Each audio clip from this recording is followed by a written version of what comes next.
This is BBC Radio 4. And now Penelope Keith stars in our afternoon play. After a lifetime in public relations, Agatha Raisin is about to fulfil her dream of retiring to a cottage in the Cotswolds. We join her leaving party in London. Oh, quick, she's coming. Hide the flowers. The banner isn't straight. What's the leaving do, not the Sistine Shuttle? Is everyone ready?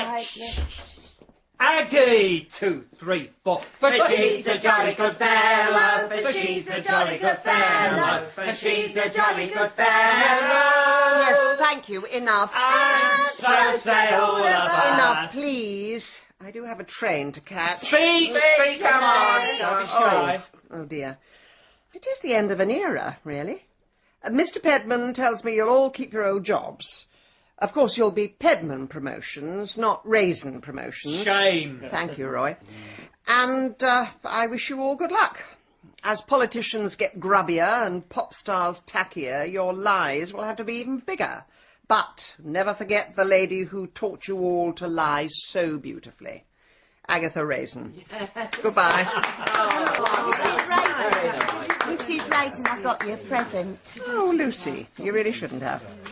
It's a photo frame. Yes, I guessed that. I have seen one before. I just thought you're at an age where your memories must be very precious to you. Thank you, Lucy. I must buy you a diary. One day you can get a life to put in it. Oh, Aggie, sweetie, we're going to miss you. Roy, it's the Cotswolds, not Timbuktu. You can still visit. Got you a present. Why does everybody want to be nice to me now that I'm going? Well, I couldn't get you a gold watch. I didn't want to remind you of your advancing years, so I got you. A gold cigarette lighter. Thank you, Roy. Every time I light up, I shall think of you. Agatha Raisin by M.C. Beaton. Dramatised for radio by David Semple. Starring Penelope Keith as Agatha.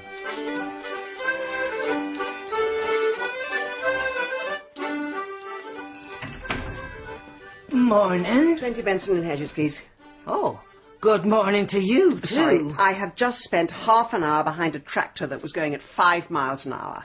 5 miles an hour. Must be in a hurry. Here, $4.99, please. Do you by any chance have a list of village activities? Well, there's line dancing in the village hall on Wednesdays. Yes, there probably is, but I mean evening classes, societies. Let me have a look. Oh, you're in luck. You've come just the right time for the biggest event of the year, the Carsley Village Baking Competition. A baking competition? That's right. Who can bake the best cakes, the best pies, look, the best quiches. And that's the highlight of the year, is it? Well, thank you for the cigarettes. Just out of interest, this baking competition, who's the judge? Oh, Reginald Cummins Brown. He lives next door to you. You'll like him. He's an incomer, too. Oh, really? How long has he lived here? 25 years. Vera! Ah, hello, old thing. It's only me. Reg, who was that woman you were talking to? That's our new neighbour, Mrs. Raisin, a huge PR lady in London, so she kept telling me. I know the type. Hair that comes from a bottle, and a mobile phone. She'll rip down the honeysuckle, and she'll stick up a satellite dish. Well, she seems a decent enough sort, asking me about the baking competition. Oh, I get the picture. She waltzes into this village and wants to take it over. She wants to run the place. Well, she won't succeed. We don't need that type around here. If you say so, dear. Evening, just after 7. Now on BBC Radio 4, it's time for Front Row. Francine Stock looks back. Hello. Hi, Aggie. Roy. How's the Cotswolds? Been chased round the barn by any horny farmers? I've only been here a week. I haven't gone native. Well, you know what you said about how I could come and visit? Yes. Well, can I come and visit? You can come next weekend on one condition. What's that then? Bring me a quiche from Economides Quichery in the King's Road. Don't they have any quiches in the countryside? They do, but I am entering a baking competition, and I want to make sure my quiche wins. Aggie, love, I may be missing the point here, but if it's a competition, aren't you meant to bake it yourself? Roy, country people make things and grow things. City people pay other people to make things and grow things. Now, I am entering this competition, but I am obtaining my quiche the London way. Oh, Aggie, PR lost its #1 star when you retired. Oh, smell that country air. It's much fresher than London. I know, I'm having to smoke an extra 10 a day just to compensate. Now, over there, that is Vera Cummings Brown. Her husband's judging this. Oh, the legendary Vera. Yes, the woman who spent 2 weeks avoiding eye contact with me. Give me the quiche. Mrs. Cummings Brown? Yes? A quiche for your competition. Oh, well, don't give it to me. I don't want grease on my fingers. Put it down there. Now, I need your details. Name? Agatha Raisin. I live next door to you. Oh. Oh, so you do. I'm the one you stare at through your neck curtains. Oh, jolly dee. And your friend? This is Roy Silver. Hello. Oh, An assistant at my PR company in London. and did you make the quiche, Roy? Oh, not me, no. Oh, you look like the sort that might make quiche. Right. Put this label on your dish and take it into the tent down there. Judging is at 3 o'clock sharp. So, that's Vera next door, eh? Does she live in a thatched cottage? Yes, why? Just wondered if I could set fire to it. I'll lend you my lighter. Excuse me, is this where we put the quiche? Oh, that's right, miss. Oh, made that pie yourself, did you? Of course I did. Oh, you ain't looking for a new husband, are you? Been there, done that. Never again. Wow. Good luck, miss, you'll need it. If Cummings Brown is the judge, my money's on Nancy Cartwright. Really? Well, we'll see. I think the village might be in for a shock this year. Nice talking to you. Righto. Oh, you pulled there, Aggie. Don't be ridiculous, Roy. Right, I'm off to win some anchovies. Keep your voice down and pretend to be normal. Special commendation for her superlative elderflower wine. And now, the prize for this year's quiche competition. The overall standard was very high and does you all great credit. Oh, for God's sake, get on with it. But there can only be one winner, and she is Nancy Cartwright. What? For that pile of scrambled eggs? Aggie, shush. Thank you, Reg. Thank you ever so much. And here is your prize. £10. £10. How's she going to celebrate? Crack open a bottle of Liebfrau milk? Mrs. Raisin, we do not have the facilities to retain unsuccessful entries. What would you like us to do with your quiche? I neither know nor care. Oh, there's no need to be quite such a sore loser. Well, waste not, want not. I'll take this home. Reg can have it for supper. I'm going out tonight. Fine. I hope his stomach can retain unsuccessful entries. Don't start. Come on. Hello, Mrs. Raisin. Cooey, Mrs. Raisin. Who the hell is... Oh, we meet at last. My name is Mrs. Bloxby. My husband is the vicar here, and we were just saying we must invite our new neighbour round for toasted tea cakes. I'm on a diet. Oh, well, I'm sure we can muscle up some Nivita. Will we see you in church tomorrow? If you do, it'll be a miracle. Nice talking to you. Come on, Roy, we're going. Sorry about my friend. She's just had a traumatic experience. Coming second. It's never happened before. Reg? Reg, have you seen my Ouija board? What Ouija board? Oh, pay attention. The one I use in Blithe Spirit. I'm 10 minutes late for rehearsals. I've got a splitting headache, and you make no effort to help. Oh, that's the microwave. I've heated up some of that Raisin Woman's quiche for you. Actually, it looks quite appetizing. Much as I can't stand the woman, I'm surprised you didn't let her win. Well, she did face some very stiff competition. Well, I know why I didn't win. Because I haven't got what Nancy Cartwright's got. What? Boobs like twin airbags? Oh, shut up and pour some more gin. I mean, I went to all the trouble of trudging around the shops. Excuse me, I did that. Well, I sent you. I hired London's very best pastry chef, but he gives the prize to salmonella on toast. Oh, well, I hate to interrupt your embittered rant, but I really do need some beauty sleep. I'm on the early train tomorrow. I'll drop you off on my way to church. Oh, no, Aggie. You've not found God, have you? I need all the friends I can get. I mean, right now, what have I got to look forward to? More gin?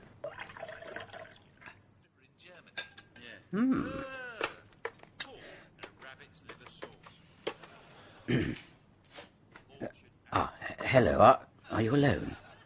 Oh, good. Yes, the old dragon's gone out too. No, just staring at the box, eating quiche. It's rather good, actually. It's from that Raisin woman. What? Of course we'll really do it. Oh, believe me, Nancy, we'll have another go, and we will make a break for it. Look, hold on, I'm not feeling too clever. No, look, I better go. Ooh.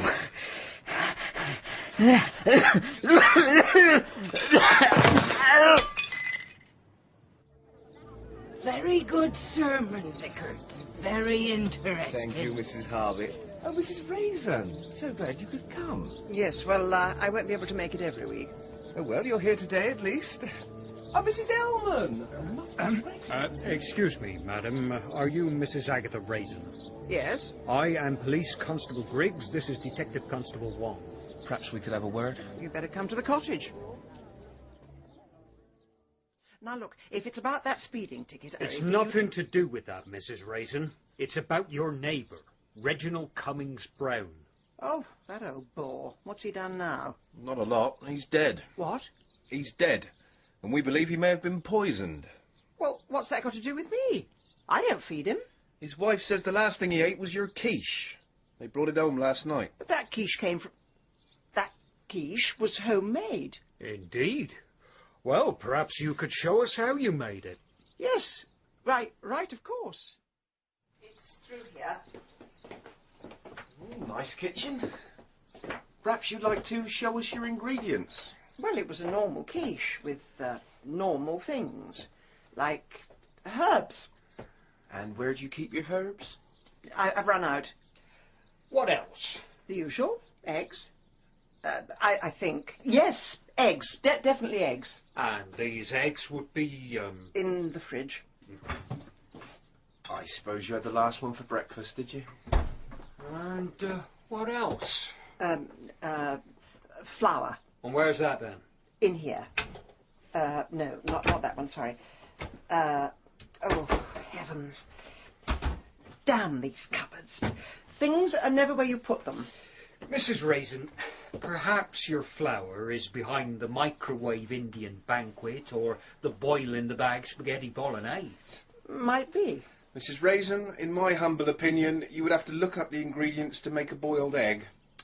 Yes, officer. Guilty as charged. So, where did this quiche come from? Economides Quichery in Chelsea. Oh, dear. Please don't tell anyone I cheated. I won't need to. They'll read all about it in the local paper. You've reached the answer phone of Agatha Raisin. Please leave a message. Oh, hello, Aggie. It's me. Just calling to say thanks for a fab weekend. I've been ever so busy. I'm sorry it's taken me so long to reach. Roy, it's me. Oh, yeah. Cool screening, eh? What have you been up to? Oh, dear. You haven't heard. Remember the quiche competition? Yeah. I poisoned the judge. You what? He took my quiche home, ate it, dropped down dead. It's cowbane poisoning, apparently. No. Hang on, cowbane, is that like mad cow disease? No, it's a plant, grows on marshland, and somehow it got mixed up with the spinach. But I spent 25 quid on that quiche, it was organic. Precisely, so they don't use weed killer. Hence, weeds get mixed up with the spinach. I know, but ew. even so, what are the chances? Right, I've been reading about it on the internet. It happens occasionally. Most people survive, but Reg had a weak heart. It still sounds strange. Is there anyone actually benefits from Reg being dead? Well, it gives us something to talk about. And Vera is lapping up the weeping widow role.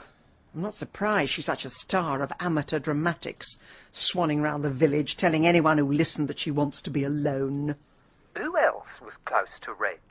Well, there's that woman who won. Nancy Cartwright. Terrible cook. Breasts like Dolly Parton. Perhaps I should go and talk to her.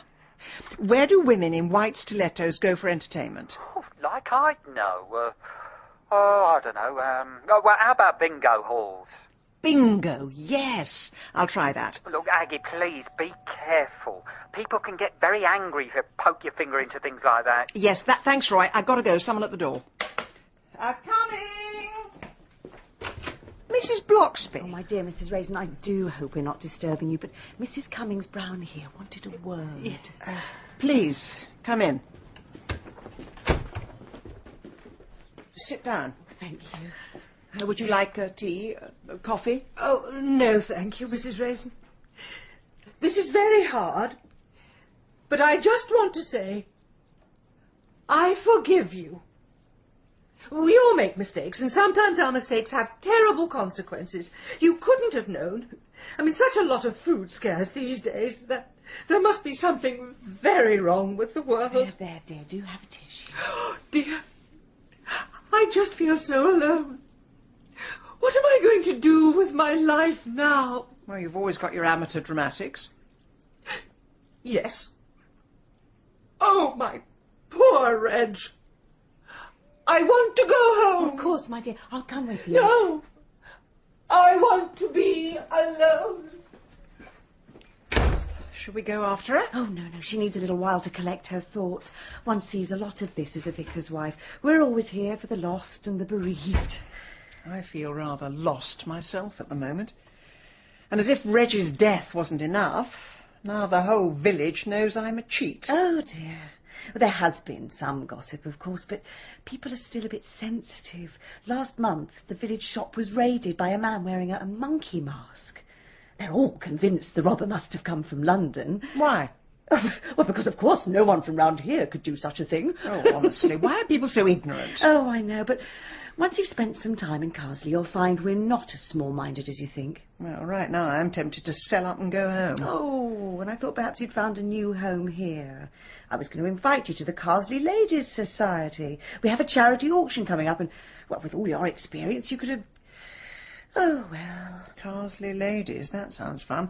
But, do you know, Mrs. Bloxby, living in a village, what I miss most is a really good game of bingo. Oh, oh, Mrs. Raisin, forgive me, I wouldn't have put you down as an aficionado at bingo, but yes, we do have sessions in the village hall on Wednesdays. Thank you. I must go along and try my luck. Oh. All right then, ladies, pies down, everybody, for your full house. Excuse me. Here we go. I'm so sorry. Excuse me, is this seat taken? Oh, you can have it, I'm off. My number's never come up. Just a minute. I'm sure I've seen you before. Aren't you Nancy Cartwright? You're Mrs. Raisin. Oh, it's a terrible business about Reg. I know. I still can't believe a perfectly ordinary quiche can kill someone. You're not the only one. What? Mind you, it was Andy having an incomer in the village they could blame. Nancy, are you saying what I think you're saying? I might be. Oh, let's get out of here. I live just across the road. The one with the... That's right. The one with the rusty car on the front lawn. Yeah, that's me.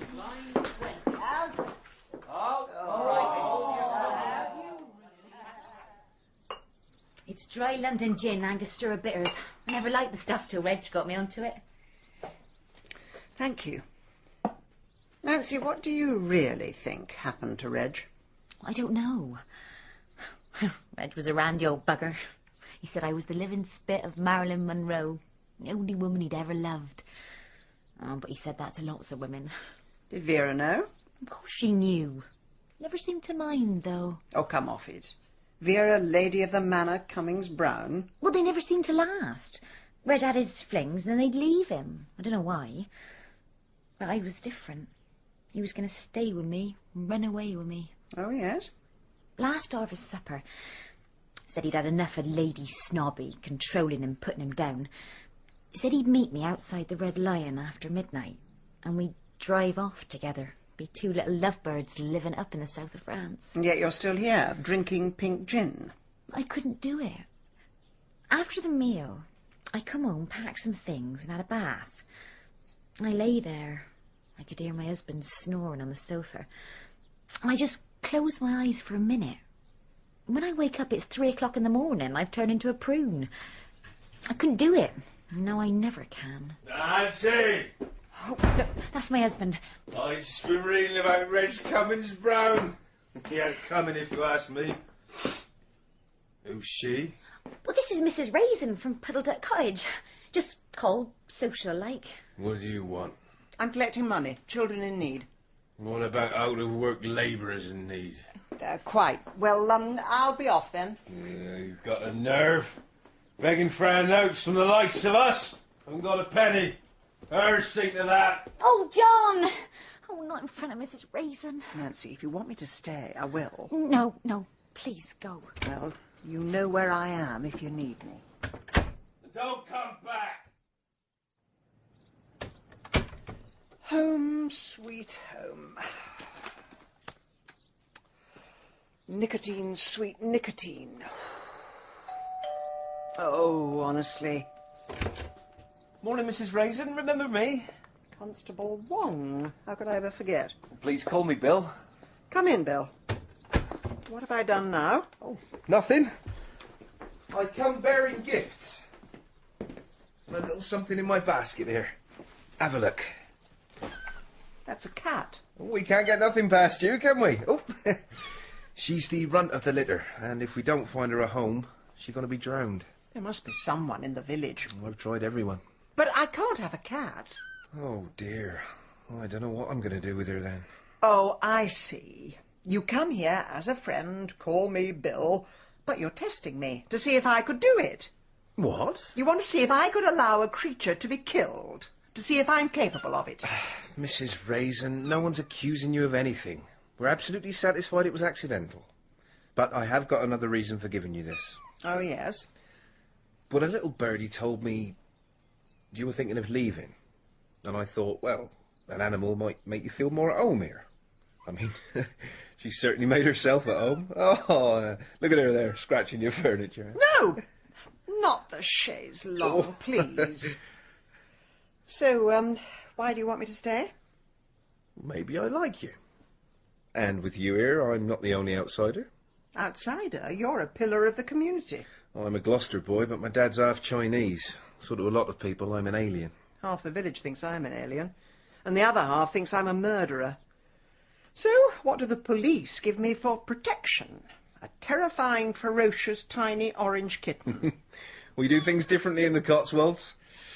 Look, I'll leave you two to get better acquainted. No, wait. I'll call back tomorrow, see how you're getting on. But I don't want a cat. Oh, you'll come to love her. Bye. Thank you very much. No, not under the sofa. I'll never get you out, and I'm already late for the Carsley Ladies' Society. Come here. Come here. Oh, you need a name. I've never named a cat. Back in London, I'd hire market researchers and road test the alternatives with demographic groups, but I think I'll call you Chivers. Oh, Mrs. Raisin, I'm so glad you came. You find us in the midst of some embroidery. Embroidery? We're working on the Carsley Ladies' tapestry. It's a pageant of 500 years of village life. We're displaying it at the auction. I haven't sewed since I was 8. Ah, well, your job is to wander around and say, that looks nice. Now, if you'd like to go on through, I'll join you shortly, but I must just replenish these macaroons. Oh, hello, Mrs. Raisin. Nancy, nice to see you again. Yeah. Sorry about my John. You caught him on one of his off days. How are things at home? Oh, fine. Absolutely fine. Come on, I'll show you the tapestry. Nancy, this is beautiful. I know. All our lives, laid out in 6-inch squares. Over 50 years old, this is. Really? The village seems rather fond of animals. Why is there a gorilla in the village shop? Oh, that's the evil so-and-so what robbed my shop. That's right, the man in the monkey mask. Slightly unusual subject matter for a tapestry. Well, Mrs. Bloxby didn't want me to put it on, but I said it's traditional. We've always included everything what's happened. And there's his getaway car, see, pointing towards London. Oh, yes. And how did you deduce he came from London? Well, it stands to reason, doesn't it? Lot of bad things come from London. No. Oh, come on, Mrs. Raisin. Why don't you try a few stitches? Because I really don't want to ruin it. Oh. I didn't think you looked the type to sew. You'd pay someone to do it for you. Mrs. Harvey, are your scissors blunt? No. No, they're fine. I'm surprised when you've spent 10 minutes stabbing me in the back. Oh, I just likes a bit of honesty in people, that's all. I know I cheated in the competition. I know you believe in the ethnic cleansing of anyone south of Watford. But why do you think I went to all that effort to win a pastry competition? I suppose you were in it for the money, like all London people. Do you really think I would spend £25 on a quiche so I could win a tenner? Oh, you tell me then. Why did you do it? I did it because I want to fit in. I want to be part of a community. But if you don't want me, then that's fine. There's always Tuscany. Macaroons, anyone? Oh, Mrs. Raisin, may I have a word, please? I'm sorry, Mrs. Bloxby. I seem to turn every occasion into a blazing row. In the Church of England, we call it a challenging discussion. But it's not about that. Mrs. Mason and I were just discussing the charity auction. Now, usually she's the auctioneer, but she says, as you have such a lovely speaking voice, this year would you do the honours? At last, something I can do. Making a noise and making money. I'd be delighted. Chivers! Where are you hiding now? Oh, not under the sofa again. My poor knees. Oh, what's the matter? There's someone in the garden. Chivers! Chivers, mind the glass! Come here. Let me pick you up. It's a brick. There's a note wrapped round it. It says, I should sell up and go back to London. Only a language I wouldn't dream of using in front of a kitten. Thanks, Charlie. Right, Mrs. Raisin, that should keep you safe till morning. If you give this number a buzz, they do very good security windows. I still won't feel safe. Someone in this village doesn't want me around. Some prat who doesn't have the guts to show his face is making a protest about outsiders moving in. I hope that's what it is. I hope it isn't personal. That's happened before. I have my suspicions. I'll get that. Oh, Detective Constable Wong. Is Mrs. Raisin all right? We heard there'd been a break-in. Come in, Mrs. Bloxby. Oh. I'm fine. Well, I'll leave you two ladies together. Mrs. Bloxby, Mrs. Raisin. I'll drop by in the morning. Thanks, Bill. Such a nice young man. Oh, my dear, you have been through the wars. Whatever happened? A spot of redecorating. Oh. Someone decided my window would look better without any glass. Oh, heavens. Well, is there any broken glass on the sofa? I don't think so. Why? Because that's where I'm sleeping tonight. You don't want to be alone in the house. Oh, I couldn't let you go to all that trouble. Oh, nonsense. You may come from London, where people don't know who their neighbours are, but we do things differently here. Come along now.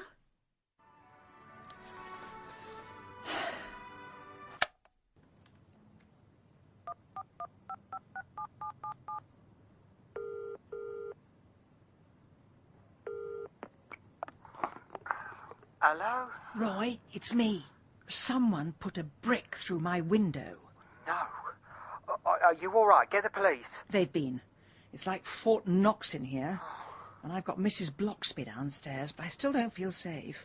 Well, what can I do? I'm 80 miles away. Well, I know it's short notice, but can you come down for the weekend? I mean, there's a charity auction. You'd love that. Well, I'm snowed under with work. I'm doing an Easter egg campaign and I'm meeting Dawn French, who's going to be the Easter Bunny. Oh, Dawn French is more important than me, is she? No, I never said that. Let's not forget who got you that job. Other people on the panel thought you were superficial, but I said, no, this is a man with real integrity. All right. Also, I found out Reg had affairs with several women, which points the finger at Vera. But the police say she never cooked. She had a brand new fitted kitchen, and she'd only ever used the microwave. Aggie, it's the middle of the night. Stop playing detective. I'm not playing. I'm deadly serious. I'll see you Friday. All right. Night-night. That's right, darling. Still with Mrs. Raisin.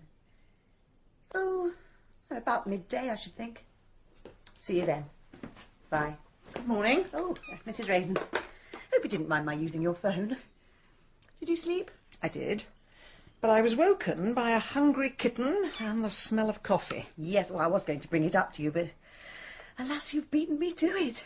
Sugar? Oh, no, thanks, I'm dieting. Oh, but I will have one of those nice chocolate digestives. Mrs. Bloxby, I've been thinking. Oh, yes, dear. This charity auction, I have some items to offload. Oh, what kind of items?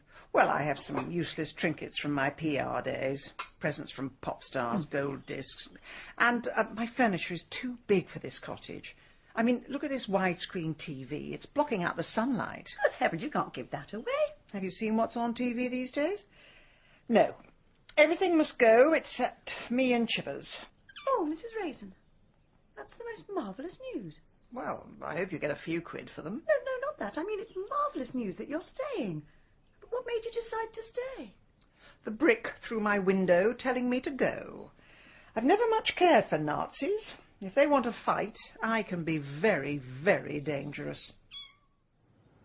Are you quite sure about this, Bill? No. I can usually tell if someone's guilty by the look on their face when they answer the door. Morning, Mrs. Cartwright. Is your husband at home? No, I don't know where he is. Hey, there he is! Oh, no, leave him alone! John! Get off me! Hey, there, Bill. Look up there.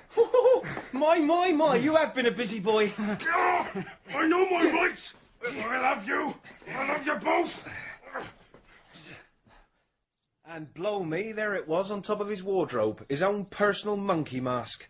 It was him who raided Mrs. Harvey's shop. We've been after him for months. Well, thanks for telling me, but what's it got to do with me? Get down, Chivers. Well, he put a brick through your window because he thought you were on to him. Apparently, you'd been to see his wife. Poor Nancy. Well, she's better off without that ape. But one thing does puzzle me. Why did you go and visit her? It's a free country, and she makes a very good pink gin. Because if I thought you were trying to undermine a police investigation... Bill, look me in the eye and tell me. Do you think Reginald Cummings Brown was murdered? That is of no concern to you whatsoever. In other words, yes, I knew it. Agatha Raisin, when we investigate a murder, we find out the most terrible things and people get hurt. This isn't a murder, so why keep on digging? Why risk hurting people? Because it's what I do, Bill. I'm in PR. I spend half my life burying my clients' dirty secrets, the other half digging up other people's. I'm too old to change now. You could get your fingers burnt, Mrs. Raisin. You really could. Now, speaking of dirty secrets, you've got a man on your doorstep dressed in a cowboy suit. Oh, that'll be Roy. Roy, you made it. Oh, yeah, I did. And Dawn French is not a happy bunny. Bill, this is Roy. Roy Bill. Oh, hello. Right. Well, I'll be on my way then.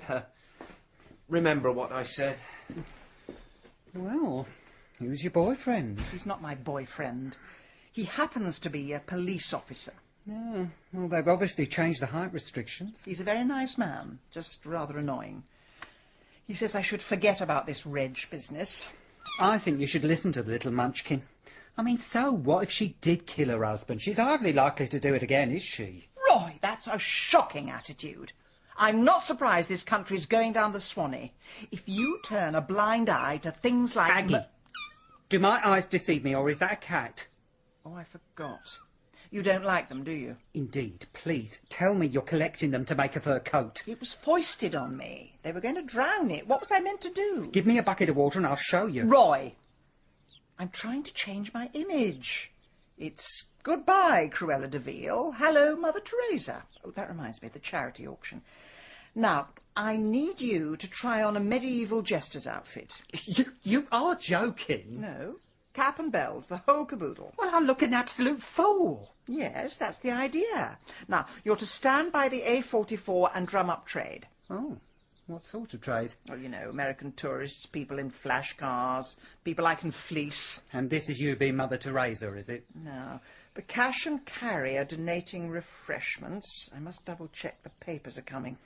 And the brass band say they won't. But if I threaten press exposure, I'm sure they will. Just when you thought it was safe to go back to the Cotswolds, earthquake Agatha, force 9 on the Richter scale.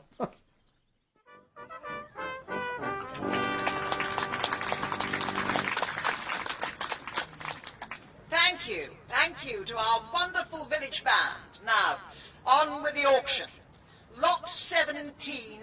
It's a memento from my days promoting pop stars. It's a large turquoise hat with a hand-embroidered unicorn and a photo of the man who gave it to me.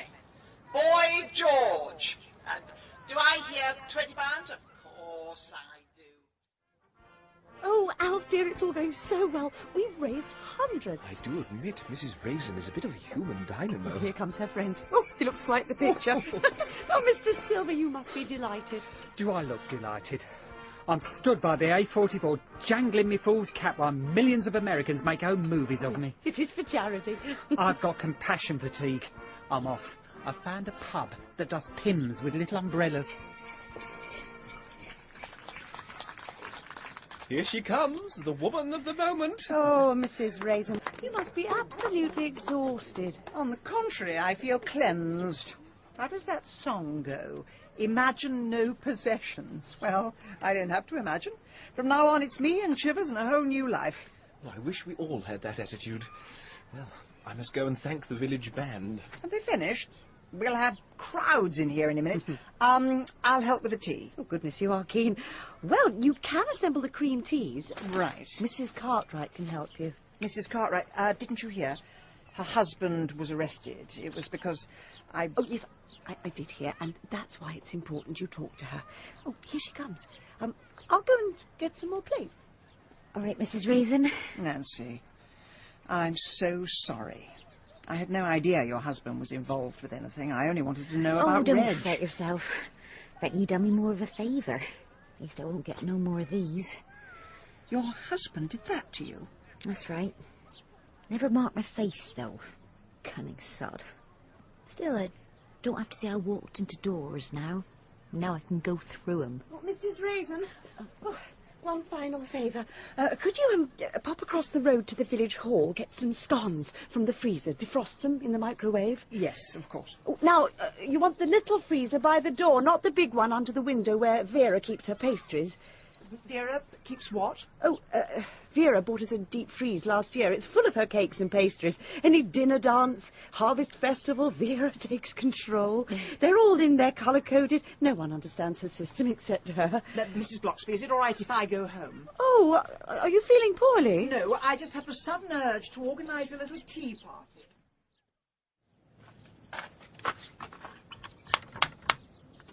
Hello, Mrs. Cummings-Brown. Oh, Mrs. Raisin, how was the auction?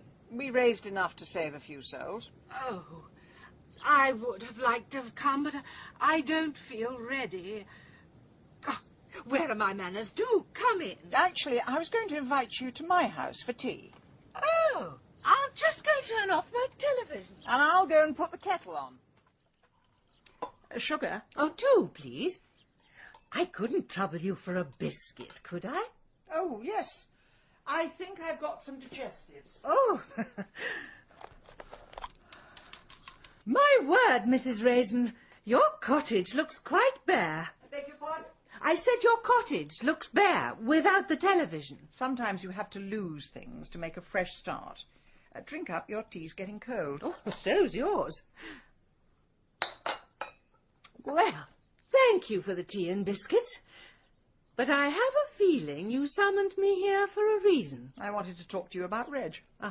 It's touching that such a lot of people miss him. You weren't the only weeping woman at the inquest. Mrs. Raisin, what are you suggesting? Well, I went to see Nancy Cartwright, and she told me that Reg had been planning to run off with her. But the night they were due to do it, she went home from the dinner dance and fell asleep. You cooked for that dinner dance, didn't you? I feed the whole village, Mrs. Raisin. Yes, I've seen your deep freeze in the village hall, a quiche for every occasion. One sends you to sleep, one sends you into eternal sleep. Well done, Mrs. Raisin. I wondered when you'd find out. There's even a quiche with a tiny dose of E. coli. A couple of Reggie's lovers suffered a nasty case of the runs, but Nancy was different. She just would not let go. So you had to find another way to end their affair. Well, it all seemed to fall into place. You moved in, a suitable outsider to take the blame. I already had 3 cowbane quiches in the freezer. Cowbane grows all round here. I remember that night. I came home, and I knew he had eaten it.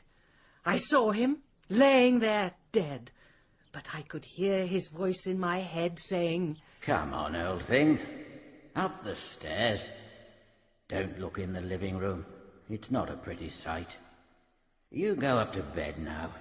You can wake up in the morning and find me, be grief-stricken for a while, and then start a whole new life. I've had my fun, Vera. Now it's your turn." Well, Mrs. Raisin, you're not saying anything. I'm so hot. I like the heat, don't you? It does seem to be making you rather drowsy. Oh, my God. What a profoundly stupid move to take tea with a poisoner. When your back was turned, I simply added some pills obtained from a doctor who owes me a favour. They've even got your name on the bottle. Oh. Poor Mrs. Raisin, they'll say. It all got too much for her. Oh. Get out of my way, you stupid cat! Cigarettes! Such a filthy habit. And 3 days' heat. Your house should go up like Guy Fawkes' night. Mrs. Raisin? Nurse? Do you feel well enough for visitors? Oh, I think so. Oh, Bill. Morning, Mrs. Raisin. How are you doing? Still rather hot, shaky and scared. Well, it's all over. I brought you a little picture for your bedside locker.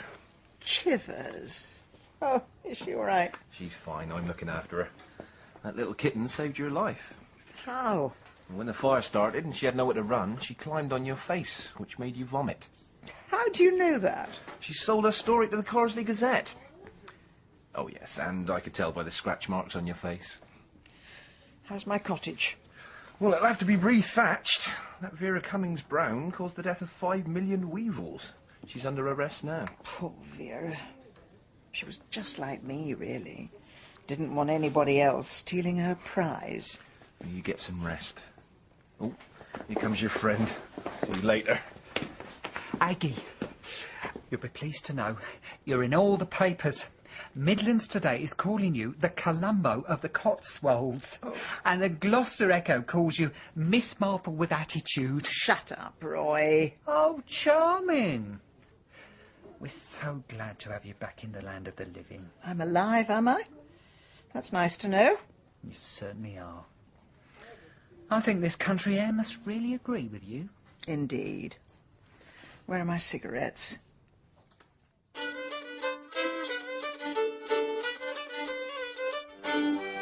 In Agatha Raisin, Penelope Keith starred as Agatha. Jennifer Piercy was Vera Cummings Brown. Chris Emmett was Reg Cummings Brown. And David Holt was Roy. Mrs. Bloxby was played by Liza Sadovy. D.C. Wong by Ben Crow. And Nancy Cartwright by Beth Chalmers. Other parts were played by members of the cast. Agatha Raisin was dramatised by David Semple from the novel by M.C. Beaton. And the producer was Carol Smith. Now, on the UK Station of the Year, we visit the Cotswold village of Carsley for the first in a new series about a retired public relations executive who likes to while away the hours chasing men and solving murders. There, little Charlie. The nice vet will make you much better. All right, Mrs. Joseph. Mr. Bladen will see you now. Oh, thank you. Come along, Charlie. Come along.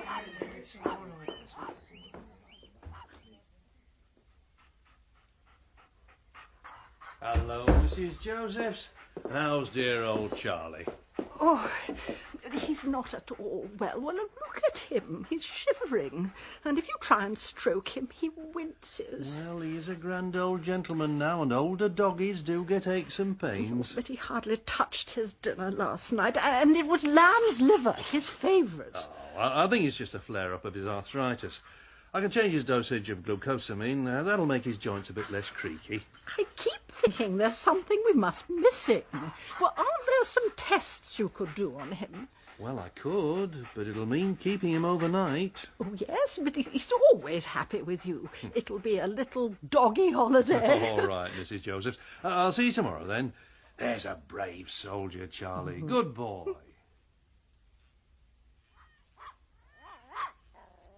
Oh, hello again, Mrs. Josephs. What can we do for you now? Well, if Charlie's going to stay all night, I've brought him his special blanket, and I've got a list of all the things he does and doesn't like. I'll pass it on for you. Now, he won't touch sausages, and anything in a tin makes him nauseous. I know just how he feels. I'll go and tell Mr. Blake. Mrs. Josephs, you can't go in there.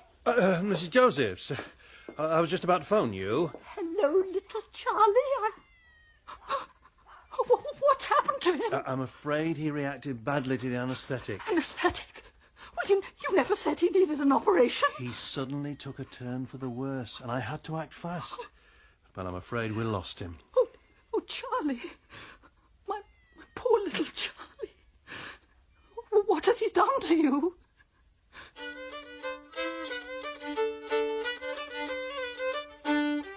Agatha Raisin by M.C. Beaton. Dramatised for radio by David Semple. Starring Penelope Keith as Agatha. Episode 1. The Vicious Vet.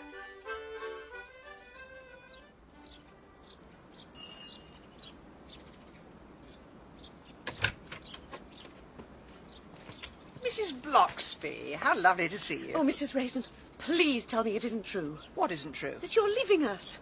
There was a for sale sign outside your house, and then that disappeared, and we all thought you'd gone back to London, but then your car appeared in the drive, and we thought... Mrs. Bloxby, I am not leaving this village. Oh, thank goodness. Oh, I brought you round a lemon cake as a leaving present, but, well, if you're staying, we can still eat it to celebrate. How could I ever leave a village which has people like you in it? Come in, I've just made some coffee. Oh, hello, Chivers. You must be glad you're staying in Carsley. London's no place for a cat. Tell that to Dick Whittington. I can't remember. Do you take sugar? No, I'm still on my diet. Though it's a bit of a losing battle, I'm afraid. Shall I cut the cake? Yes, of course. So, where have you been the past few weeks? Well, in theory, I've been setting up a PR company in London. Here's your coffee. Oh, thank you. I thought you'd retired. And so did I. But then they made me an offer I couldn't refuse. Oh, I see. Is that what they call a big fat paycheck? It wasn't exactly fat, more big-boned. An old colleague of mine got in touch. He was setting up a PR company and needed a bit of help with the start-up costs. A new company? How exciting. So it seemed. In return for my investment, I would be made a director with a substantial salary, and he had some very high-profile clients. Jobson's Electrics, Hazelmere Food. Good heavens, that's a good start. That's what I thought. I was introduced to their managing director at a launch party I paid for. You know, everyone stands around eating little nibbles, pretentious ingredients in puff pastry. Sounds rather glamorous. I should hope it was. It certainly cost a few bob. And as I bit into a quail's egg vol au vent, I suddenly realised why this man was strangely familiar. Why? He'd been on TV the week before in an episode of Casualty. Goodness! You'd think a top businessman would be far too busy to do any acting. He wasn't a businessman. He was an actor. He played a surgeon on Casualty. And he certainly tried to stitch me up. You think he was a con man? They were all con men. The whole thing was a sham. My so-called friend had fallen on hard times and tried to get me to invest in a non-existent business. Oh, dear. That's why I like living in a village. The only major fraud is when someone cheats in a pastry competition. Please don't remind me. You Mrs. Bloxby, sometimes I think my year in Carsley has made me lose my killer instinct. I must have a cigarette. So what's been happening while I've been away? Oh, we've got some very exciting news. You have a new next-door neighbour, a retired colonel called James Lacey. A colonel? Oh, sounds promising. He's moved to the countryside to write military history. That's not so good. Another wet drip comes to Carsley. He seems rather sweet in a bookish kind of way. Oh, and at long last we have a vet. And about time, too. I'm fed up with taking Chivers all the way to Mercester. His name's Paul Bladen. He looks rather like Robert Redford. Really? I must take Chivers along for a check-up. Oh, why? She seems quite perky at the moment. Well, you can't be too careful. Ah, nice shiny coat, lovely bright eyes. Mrs. Raisin, I have to say your cat is a picture of health. Now, if you're still worried, I could take her temperature. Thank you. That would put my mind at rest. Oh, you just hold her steady. Here we go. Do be careful with her. Don't worry, I've done this many, many times. It's all right, Chivers. It's all right. Yeah, 38 degrees. This is a very healthy cat. Maybe I'm just being overprotective, but she's not been the same since I collected her from the cattery. Been abroad? No. I was setting up a new PR company in London. Oh, you're a professional. I have run 1 or 2 international companies. Well, I'm impressed, I have to say. It's nice to meet someone who's got an interesting job. Carsley's a lovely place, but I do miss a stimulating conversation. I know what you mean. Mrs. Raisin, I hope I'm not being presumptuous, but I've heard there's a rather nice French restaurant in Evesham called La Lune, and I'd love to have someone to visit it with. That's not being presumptuous at all. And please, call me Agatha. Agatha. And I'm Paul. Oh, Chivers, I am so sorry about the thermometer. Let's get you home. Lucky, please. Do calm down. Excuse me, can you keep your dog under control? I hardly think Lucky's going to bite through your animal's basket. Well, if he does, he'll soon be dead, Lucky. Oh, don't listen to her, Lucky. Lucky, Lucky, Lucky. You're Frida Huntingdon, aren't you? Do I know you? You're in the Carsley Ladies' Society. I went once. It was full of small-minded individuals. Is Paul in? If you have an appointment. Oh, I don't need one of those. Paul! Darling. Frida, come in. Don't worry, Chivers. The nasty animal has gone, and she's taken her dog with her. Well, Chivers, what shall I wear to impress your lovely vet? I have got this little black dress. Oh, hang on, I'm coming!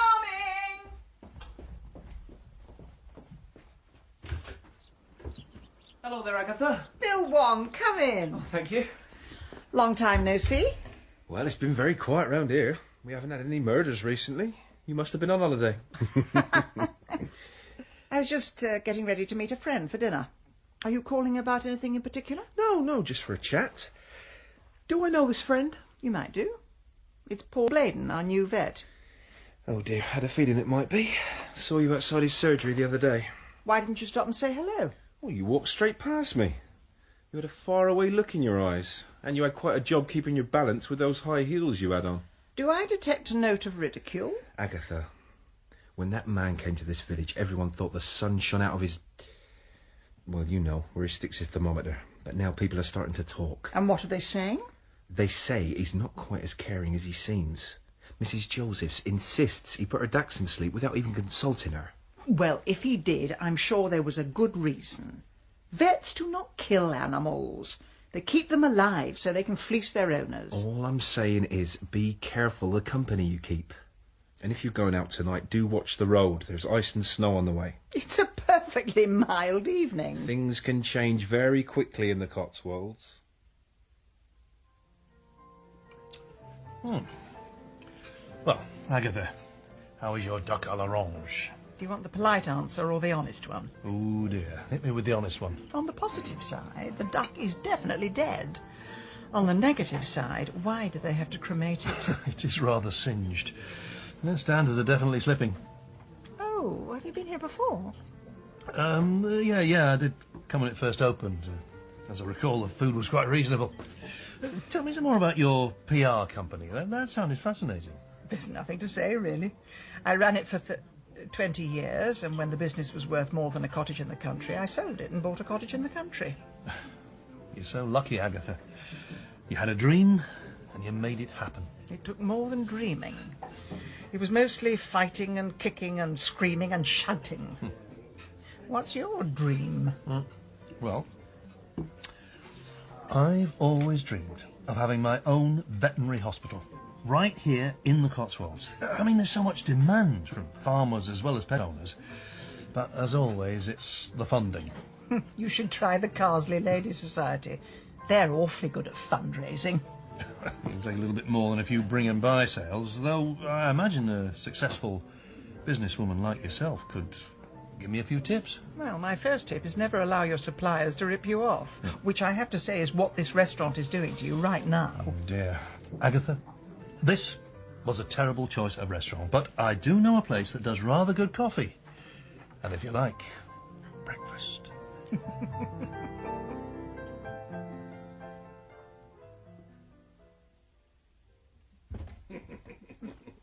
So, how long have you lived here for?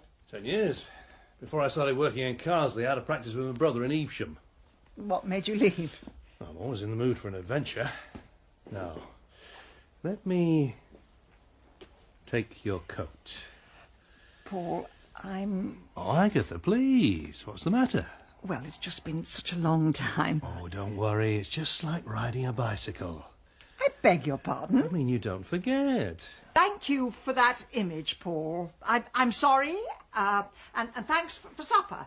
And if I have any fundraising ideas, I shall be in touch. Oh, Agatha, can't you at least stay for coffee? I'm on a detox. You've had far too much to drink. Then I'll drive slowly. It's snowing. Good. I'll have the road all to myself.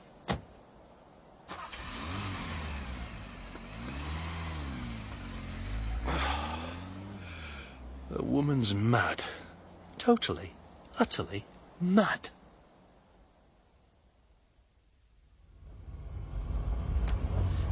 Dear God, I know I haven't spoken to you for 30 years, but please get me home safe. Well, thanks for nothing.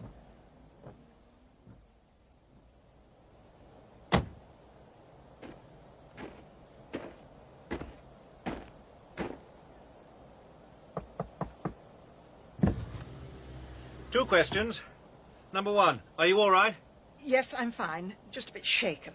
Number two, where on God's earth did you learn how to drive? Excuse me. It is extremely hard to navigate on ice. Well, Torval and Dean always used to manage. My brakes weren't working properly. No, so should have increased your stopping distance to at least 6 inches. There is no need to be so angry. I hardly touched your car. Oh, well done, you. Just a slight dent as opposed to the usual 5-car pile-up. Look, I'm fully insured, and I take full responsibility. Here's my card. Oh, Lord. What is it now? You're my next-door neighbour. What? You must be... James Lacey. Oh. Well, at least that means we're both going in the same direction. Yes, so it does.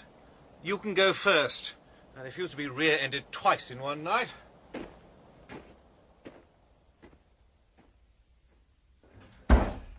Come in. Oh, excuse the bare boards, just having the place recarpeted. Here you are. These are my insurance details. Thank you. I am sorry if I flew off the handle, but my car is a very precious thing. It's my only way to escape from this world of coffee mornings, village fetes, and infinite cups of tea. No, you don't like it here? No, it's not that, but I came to the countryside to write a book. And every day there's a queue of women popping in with homemade scones, gingerbread men, gingerbread cats. They never did that for me. Well, you're welcome to my leftovers. You're too kind. What's the book about? The Peninsular War. It's my specialist subject. It is? My specialist subject is the price of cigarettes in supermarkets in Gloucestershire. How's the book going? Very well. I'm just finishing the first chapter. Napoleon has persuaded Charles IV to abdicate, so we're about to have the uprising in Madrid. It's a very exciting time. Fascinating. Well, I must get back. I have a cat, and if I leave her too long, she phones up social services. Do you know, I sometimes feel pet owners exaggerate the talents of their prodigies. Well, nice bumping into you. Oh, I'm sorry, I didn't mean it like that. Good night, Mrs. Raisin. Good night, Colonel Lacey.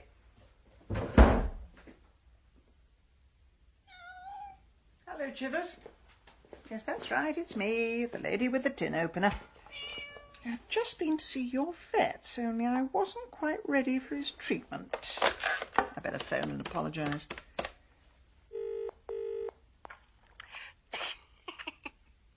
Hello. Oh, is Paul there? I'm afraid he can't get to the phone at the moment. Excuse me, who am I speaking to? I'm Paul's wife. Who are you?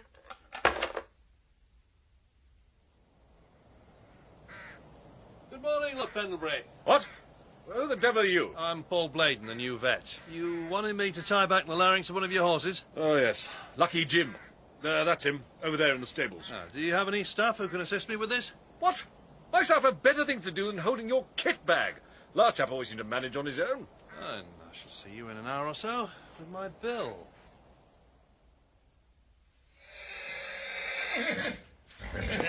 Now you are a truly beautiful animal. Not like the mangy little flea bags I see in my surgery. Hey, now, take it easy. This'll just send you to sleep. There you go. Don't you fight it. There you go. What the hell are you doing here? Look, I've done everything you told me to. I said that I would. Hey, get off me. No, please, no. They found him lying dead on the stable floor. At the moment, we reckon he fell on his syringe. But that's preposterous. Get out of the way, Chivers. Well, that's the official line. Nasty stuff, Immobilon. If it sends a horse to sleep, you can imagine what it does to a human. But surely he would have had an antidote with him. He did, but he didn't get to it. As with most things, it's easy to be wise after the event, but accidents do happen. Well, his wife must be devastated. Wife? He wasn't married. Really? Oh, I thought he was. No, he never married. I reckon his motto was, why settle for one slice when you can have the whole cake? I see. So what was Paul doing to this horse? Tying back its larynx. What on earth for? Well, to stop it roaring on the racetrack. What a hideous thing to do to a horse. Here we go, city folk getting soppy about animals. I'm sure he had a good reason for it. Lord Pendlebury loves his animals. Horse only died because there was no one around to revive it. When I went to see Pendlebury, he was weeping because a beautiful creature had died. Mind you, when I told him a human being had died too, he said yes, but that was only a vet.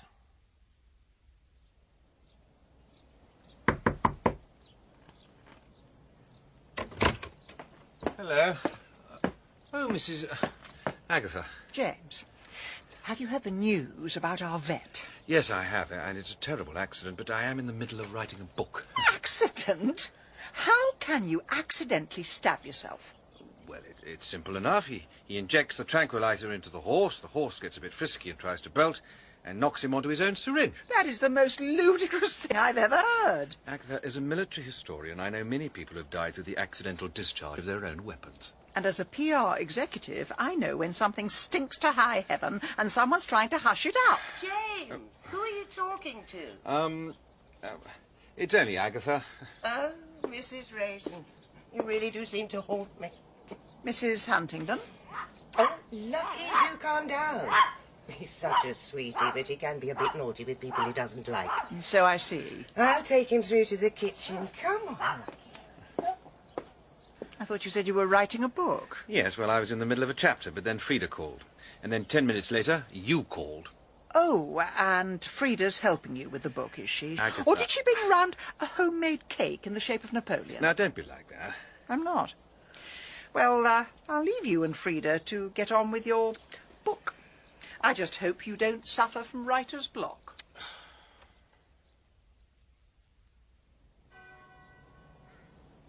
Mrs. Bloxby, sorry I didn't get a chance to speak to you in church. That's quite all right, Mrs. Raisin. I had a lot of people to see. He was much loved. I think people feel he was taken far too young. Taken? Do you think it was deliberate? I mean, taken by God. Oh, yes, God. Oh, wasn't that beautiful reading the brother gave? Lord, you made us stewards of this creature. If it is your will, restore it to health and strength. Sorry, Mrs. Bloxby. Did you say that was his brother? Oh, yes, that's right. Peter Bladen. He's a vet, too. Oh, not very imaginative parents. One named Peter, one named Paul. I must go and pay my condolences. Nice talking to you, Mrs. Bloxby. Will we see you at the Carsley Ladies' Society tonight, Mrs. Raisin? Mrs. Raisin? Excuse me, Mr. Bladen? Have we met? My name is Agatha Raisin. I just wanted to say I'm sorry about your brother. Thank you. I appreciate that. My car's just round the corner. If I can give you a lift anyway. No, thanks. I've got my own. Right. Would it be possible at some point to have a chat about your brother? There's always been a lot of women want to talk to me about Paul, usually after he's dumped them. Not much point in talking now, though, is there?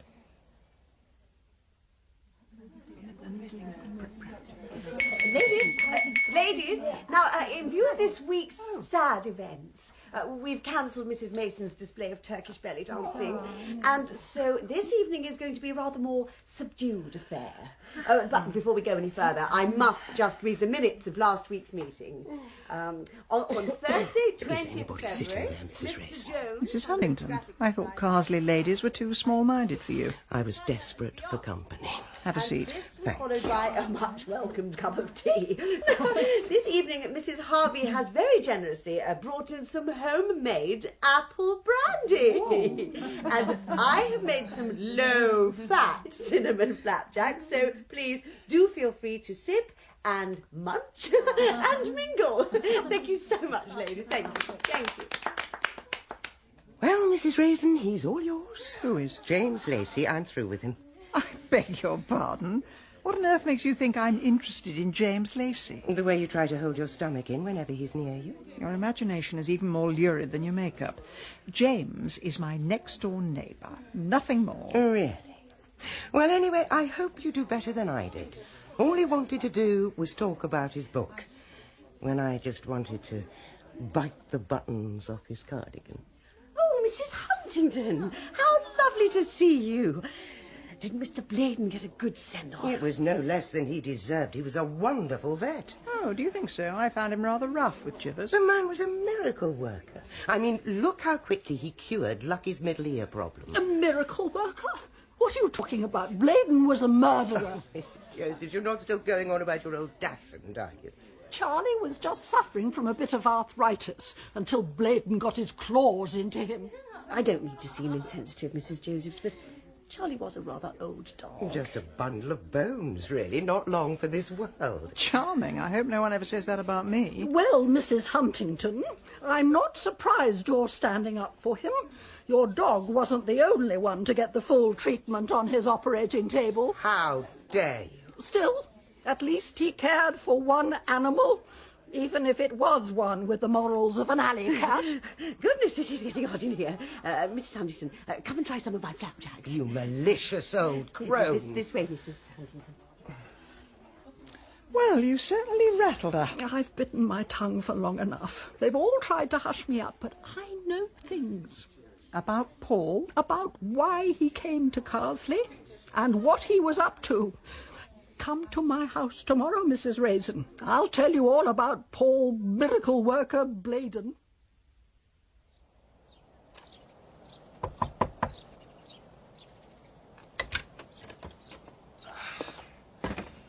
Oh, Agatha. James, are you busy? Well, I am in the middle of writing a book. Are you still doing that? Yes, it may surprise you to learn they do take considerably more than a week. Well, there's someone I want you to meet. Oh, not another coffee morning? No, somebody else in this village seems interested in Paul Bladen. You're not still hawking your conspiracy theories around, are you? I am looking for the truth. Something I thought would matter to an historian. Still, I suppose your book won't bother with that. You'll just recycle fashionable opinion. Mrs. Raisin, I don't know about you, but I pay a large amount of tax, so those nice chaps at Scotland Yard can worry about this sort of thing for me. James, some things in life are too important to leave to the professionals. This country would fall apart if it wasn't for volunteers. I mean, where would the NHS be without the St. John Ambulance Brigade? Well, I'm so glad to hear you're doing it out of community spirit. For a moment, I thought you were just being nosy. Will you come and see her or not? It seems it's the only way I'm going to get you off my doorstep. I'll get my coat.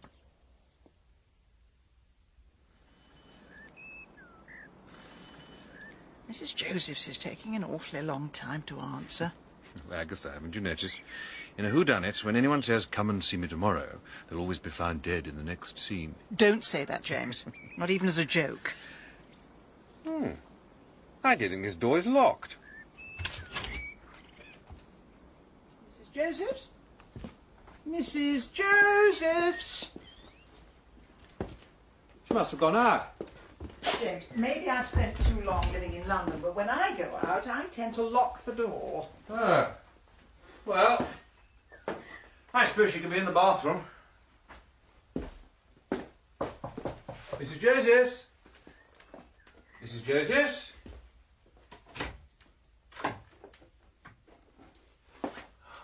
Oh, no. It isn't possible. I'm afraid it is. Oh, what do you think happened to her? I don't know.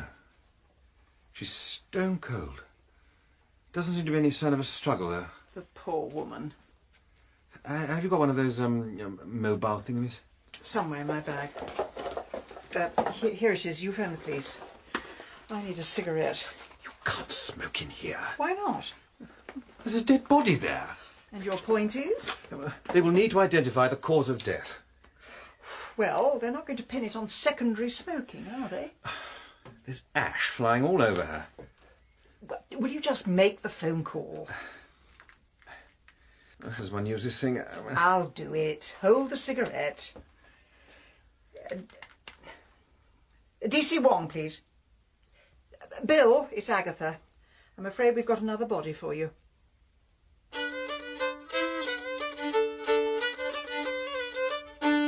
In Agatha Raisin, Penelope Keith starred as Agatha, and Malcolm Sinclair was James. Mrs. Bloxby was played by Liza Sadovy, and D.C. Wong by Ben Crow, with John Glover as Paul Bladen and Ewan Bailey as Peter Bladen. Gilly Mears was Frida, and Joanna McCullum Mrs. Josephs. Agatha Raisin was dramatised by David Semple from the novel by M.C. Beaton, and the producer was Carol Smith.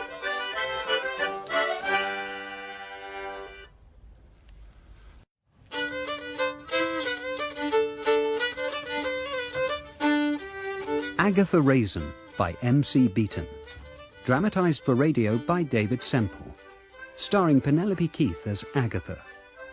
Episode 2. The Body in the Bathroom. Oh, Lord. I came to this village for a quiet life. Now I'm stuck in a bathroom with a dead woman. Welcome to Carsley. We do seem to have more than our share of the dearly departed. She looks quite peaceful, though, sitting there with a book in her hand. Well, she was a librarian. Even in death, she looks as if she's glaring at us to be quiet. The police are taking their time, aren't they? Probably stuck behind a tractor. Not that they can do much here. I suppose not. I hope when I go, I'm alone and peaceful with a good book beside me. Oh, look. It's the new Maeve Binchy. What's that in her other hand? Agatha, I really don't think you should touch her. She's holding something. I'm going to try and wrench it out. Agatha, that's an appalling thing to do. Don't you dare. It's a syringe. Thank you for listening to me. Don't worry, I'll put it back. With your fingerprints all over it. I hadn't thought of that. Insulatard Flexipen. Oh, that'll be insulin. Was she diabetic? She must have been. But what if it wasn't insulin? What if someone substituted some poison? Oh, you're not still trotting out conspiracy theories, are you? James, last night she said she knew something about Paul Bladen and asked me to come and see her, but someone else got here first. I find it so hard to follow your train of thought. I'm not even sure if thought is the right word. You do come out with these extraordinarily lurid theories. Well, then you give me a better one. Righto. She's in the bathroom, administering her daily injection, but she's so engrossed in this very exciting book, she accidentally injects an air bubble. You really haven't read much Maeve Binchy, have you? No, I'm more of a John le Carré man myself. Why can't you see that there is something very sinister going on here? 2 tragic accidents in 1 week. It's sad, but it isn't sinister. Has the world gone mad? Or is it just me? Probably a combination of the two. A vet is found dead with a syringe full of tranquilizer, and the police insist it was accidental. He must have fallen on it. Needle stick injuries are very common in the medical profession. And the next week we find a woman dead in exactly the same way. And somehow you managed to pin the blame on Maeve Bincham. I am just saying, don't jump to any conclusions. James, how many people have to die before you start to see a pattern? When the whole of the Carsley Ladies' Society has slumped on the floor with a cake in one hand and a syringe in the other? Oh. Well, that'll be the police. No doubt they'll agree with your version of events. Well, Mrs. Raisin, I am very disappointed in you. Bill, what have I done now? If you'd only told us what you knew last night, Mrs. Josephs might still be alive. If I told you last night, you wouldn't have believed a word of it. Hang on. Are you implying that her death might have been deliberate? We are currently investigating the possibility. Forensics have taken away the syringe for analysis. Oh, yes. Can I just mention, I did actually touch that syringe. You did what? I took it out of her hand.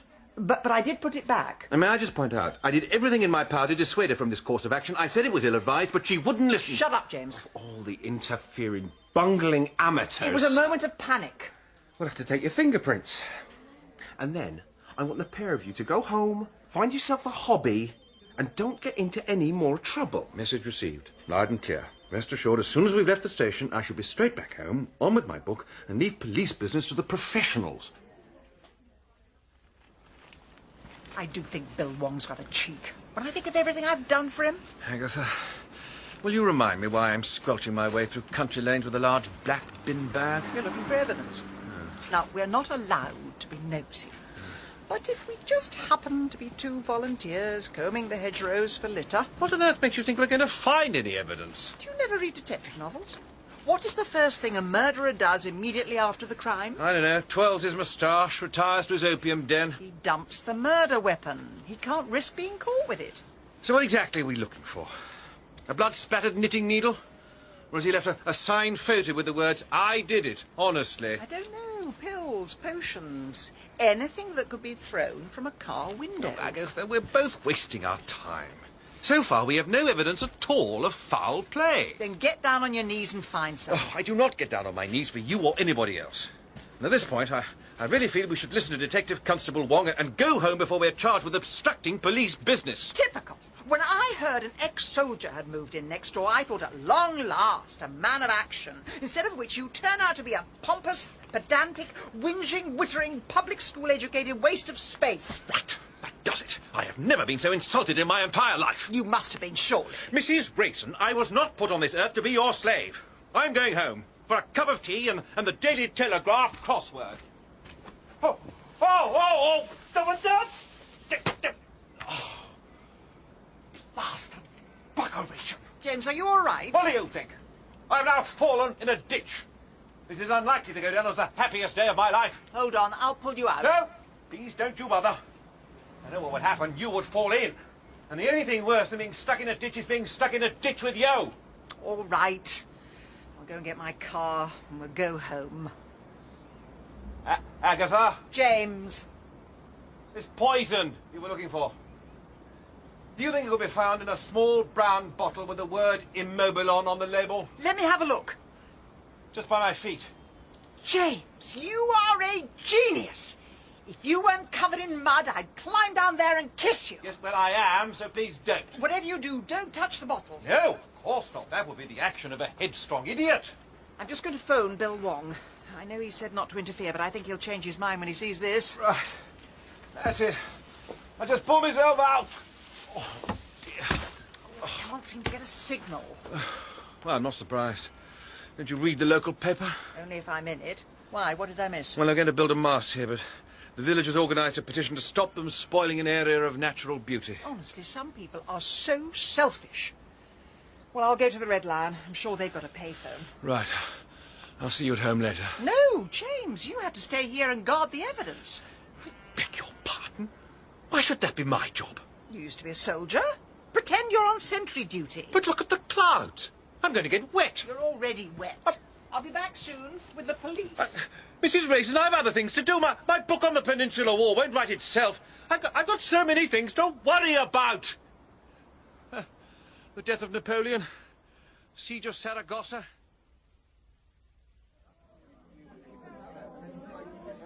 Oh, hello there, Mrs. Raisin. Mrs. Huntingdon.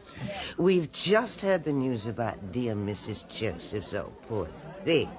She was looking a little frail last night. Mrs. Josephs was in perfect health until someone broke into her house and killed her. Oh, dear.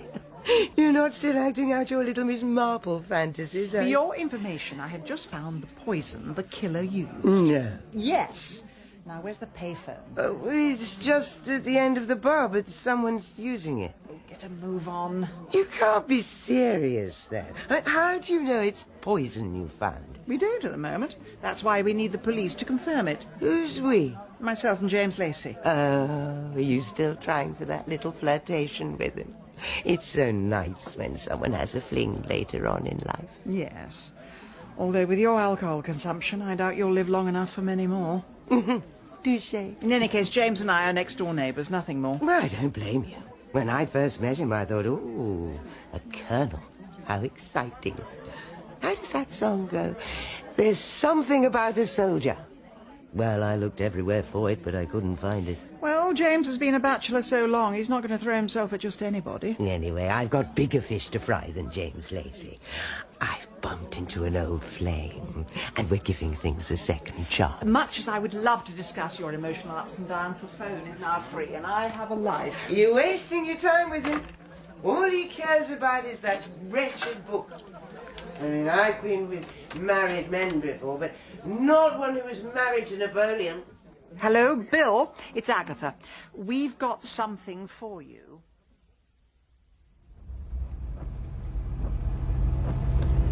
Now, Mrs. Raisin, I thought I said something about staying at home and finding yourself a hobby. I found one, keeping the Cotswolds tidy. A likely story? Anyhow, I'm glad you saw sense this time and let us in on your little detective games. Don't patronise me. This bottle is going to solve the case for you, and it's all thanks to me. Oh, and James, who's standing in the rain looking after it. So whereabouts did you leave it? Well, it was somewhere around here. I recognise those stinging nettles and the abandoned supermarket trolley. Pull in at this lay-by. All right.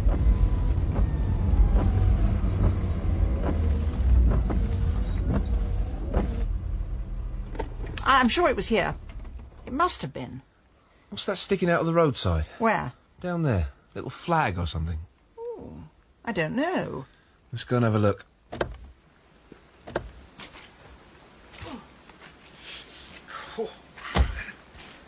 Well, Mrs. Raisin, are you sure this is where you left him? This is definitely the place.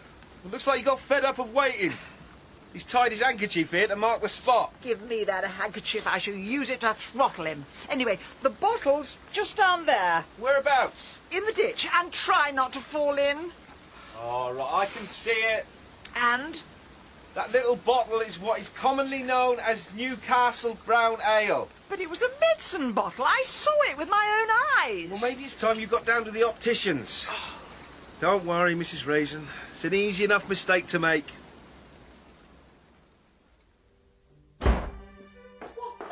What do you think you were doing? Oh, good afternoon, Mrs. Raisin. Do come in. I told you to stay put until the police got there. You know, until I moved to this village, I really believed in the concept of free will. And will you turn off that racket?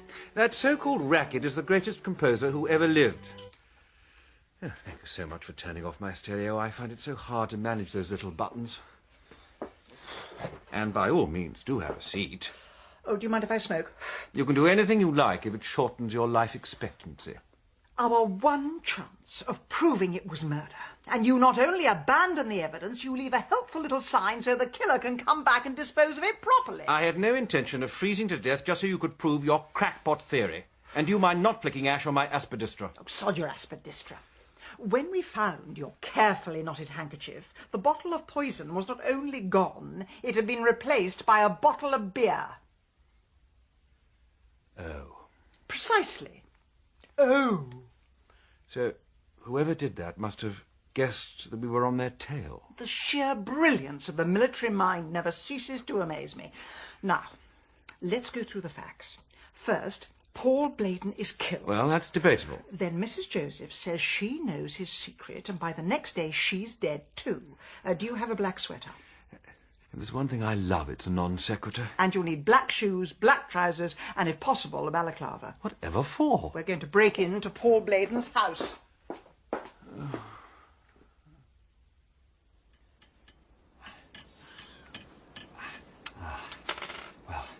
I managed to remove one of the hinge pins. Take your time. No one can see us. Will you just remind me how you persuaded me to do this? Was it hypnosis?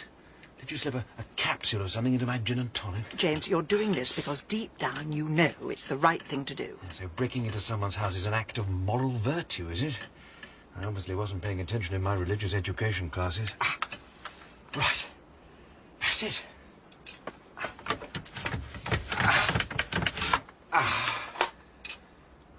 At last. Now, give me the torch. You're sure this place is empty? He lived on his own. To the best of my knowledge, the only family was his brother, and he lives on the other side of Evesham. Don't have to make so much mess. How am I going to find anything if I don't empty the drawers? The estate agents can tidy up. Let those parasites earn their exorbitant fees. And what are the estate agents reported as a burglary? Don't you read the papers? The police don't solve crime nowadays. They just offer victim support. James, look. What do you make of this? It's a betting slip. There are 2 drawers full of them. Let me see. Mrs. Joseph's dog. 2 milligrams of Domitor administered. Odds, survival 5 to 1. Instant death 3 to 2. Comatose 5 to 4. Mrs. Joseph's dog. Paul was a vet, and he took bets on whether animals would live or die. The question is, who was he betting with? Well, I hardly think he arranged it with Ladbrokes. No. It must all have been carried out in secret, like badger baiting or cockfighting. Oh, no, this is interesting. What is it? Some kind of list.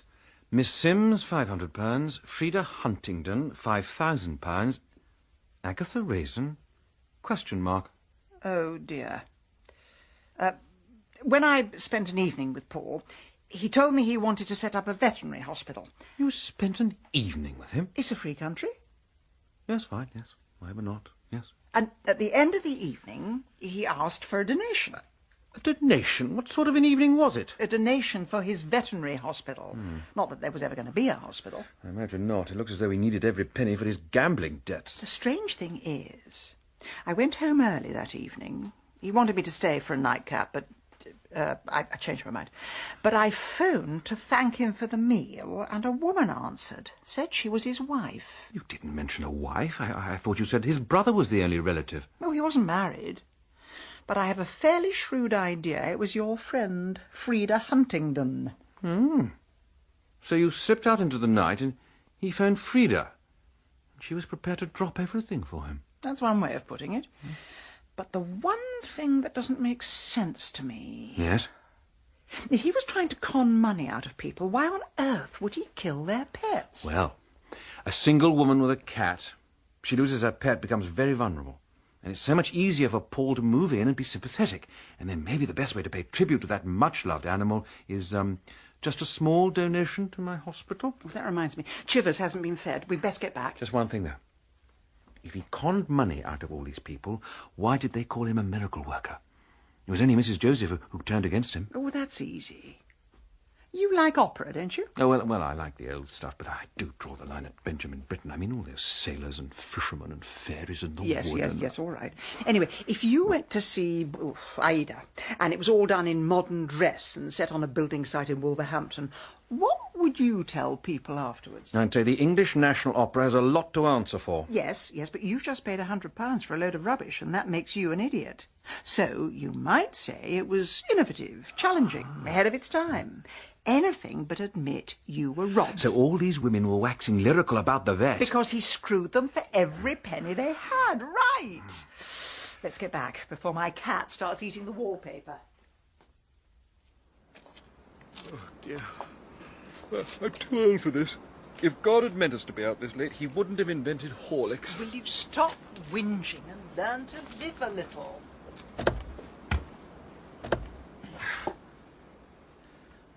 Did you ever speak to the brother? I tried to. At Paul's funeral, but he didn't want to know. I think he loathed his brother. So what have we got? 2 brothers, both vets. Who don't get on at all. One named Peter and one named Paul. James, look.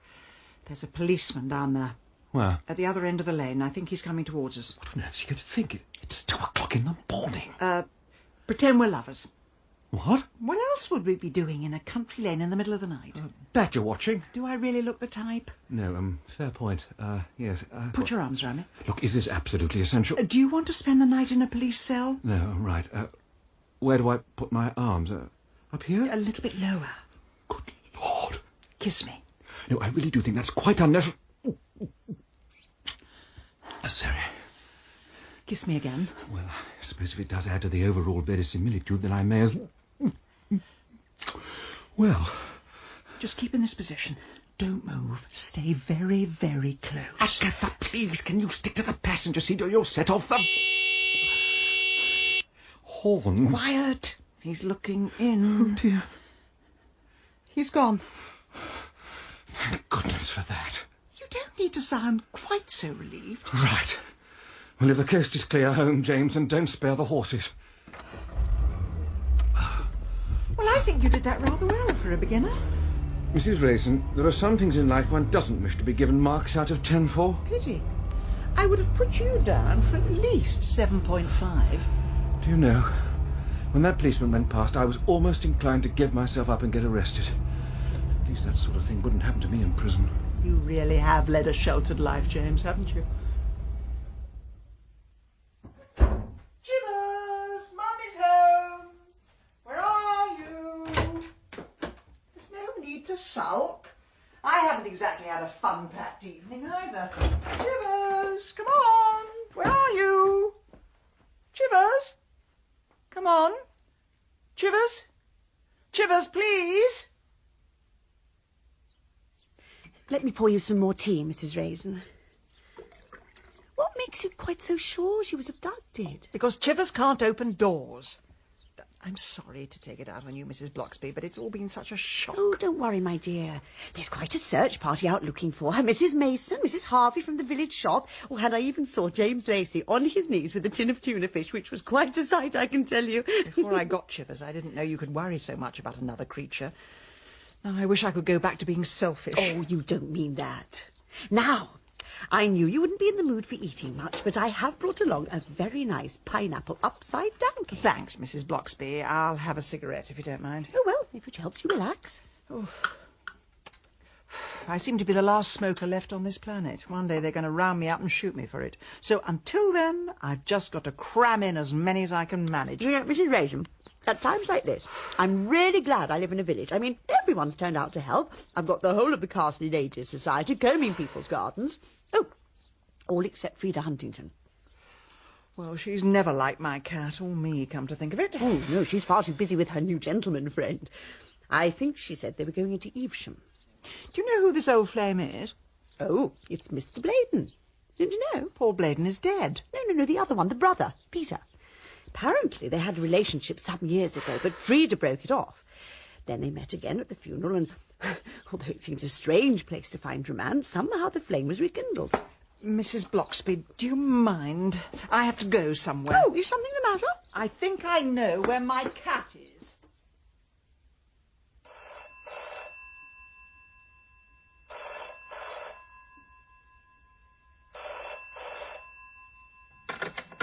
You've reached the answer phone of James Lacey. Sorry I'm not available at the moment, but please do leave a message. James, where are you? Oh, sorry, I know. You're looking for Chivers. It's 8 o'clock in the evening, and I'm in Evesham. I'm about to break into Peter Bladen's surgery. If I'm not back by 10 o'clock, then will you please...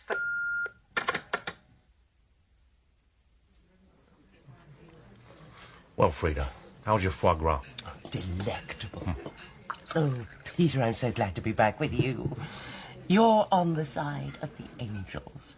And I've spent so long with little devils. Like my brother. Oh, poor Paul. He was such a dreamer, but he meant well.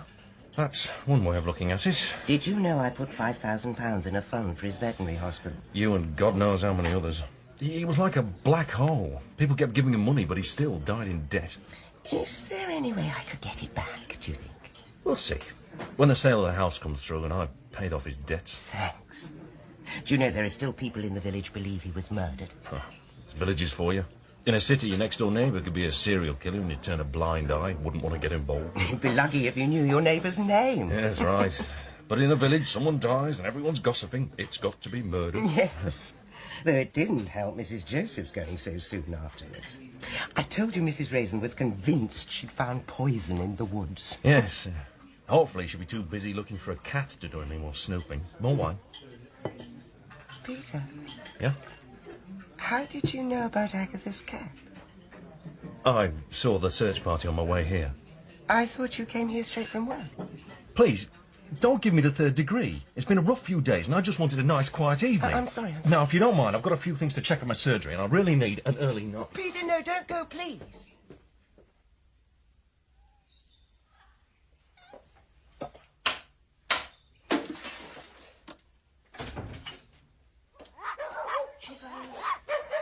Chippers, are you in here? Chippers? Chippers, there you are. Hold on, I'll get you out. Oh, are you all right? Oh, thank God he hasn't hurt you. Come on, you're safe now. Well. Our very own Miss Marple. Peter, so you're a kidnapper on top of everything else. Stand back, up against the wall. You wouldn't dare touch me. I think I would. Do you know what's in this bottle? I imagine you're going to tell me. Immobilon. A syringe full of this can knock out a horse, so just imagine what it does to a human. Like your dearly departed brother. Was he human? You could have fooled me. Stay away from me. The police are already on their way, so don't make things worse. Oh, they're on their way, are they? They just sent you on ahead. I left a message with them. I told them what you did to Paul and Mrs. Josephs. This little message of yours, did you mention what Paul did to me? When we were in partnership, the thousands of pounds of debt, the theft, the lies. He bankrupted me. It is still not worth taking a life for. I didn't take his life for that. When I found out he robbed me, I sent him to Carsley. I told him, get my money back by any means possible. Well, you should be proud of him. He did his best to swindle me. Well, you can afford it. And if he spent the night with you, I think he earned it. But then he moved on to Frida, the only woman I had loved. And there are some people too precious to be wounded, to be hurt. So you killed him for that? I'm a vet, Mrs. Raisin. My job is to remove cancerous tissue, and that's what I did with Paul. He was your brother. We're not the first. Do you know why Cain killed Abel? Because Abel was the pretty one, the one who always got his own way. Look, what is done is done. And if you let me and Chivers go, I'll say no more about it, and you and Frida can start all over again. So the police aren't on their way then? Well, that makes things a lot easier. 200 milligrams, that should do the trick. Go on, Chivers. Go! Come on, all of you, let's get out of here. Leave those animals alone. No, we're all getting out of here. Peter Bladen, I'm arresting you on 2 charges of murder and 1 attempted murder. You do not have to say anything, but it may harm your defence. You're not much. Agatha, are you all right? James, I have never been so pleased to see anyone in my life. This way, Mr. Bladen. I got your message. In future, will you please leave the heroics to people who are suitably qualified? James, there are some things in life which are too important to leave to the professionals. Thank God you're alive. Now, let's get these animals somewhere safe. Oh,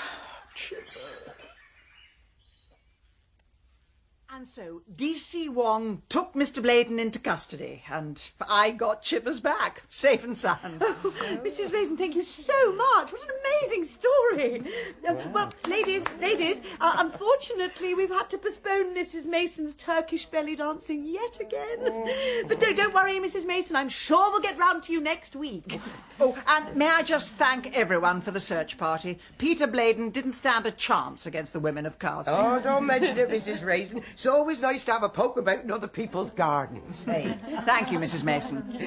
Just one thing, though. Yes? Now, I enjoyed your story. In particular, the bit where you pinned Peter against the wall, you shoved his hands in the filing cabinet, and you held him tight till the police got there. Well, it's astonishing what you can do when adrenaline kicks in. Oh, I discovered that in my karate classes. So then, are you planning to sue the police? Because they're insisting they overpowered him. Well, we all have our interpretation of events. Thank you, Mrs. Mason. Well, I don't know about you ladies, but I think Mrs. Raisin should form her very own detective agency. Maybe with Mr. Lacey alongside you. Oh, like Sherlock Holmes and Dr. Watson, or that Poirot and Mrs. Marple. Oh, yes, my favourite was always Emma Peel and Mr. Steed. Thank you, Mrs. Bloxby. I'm working on it.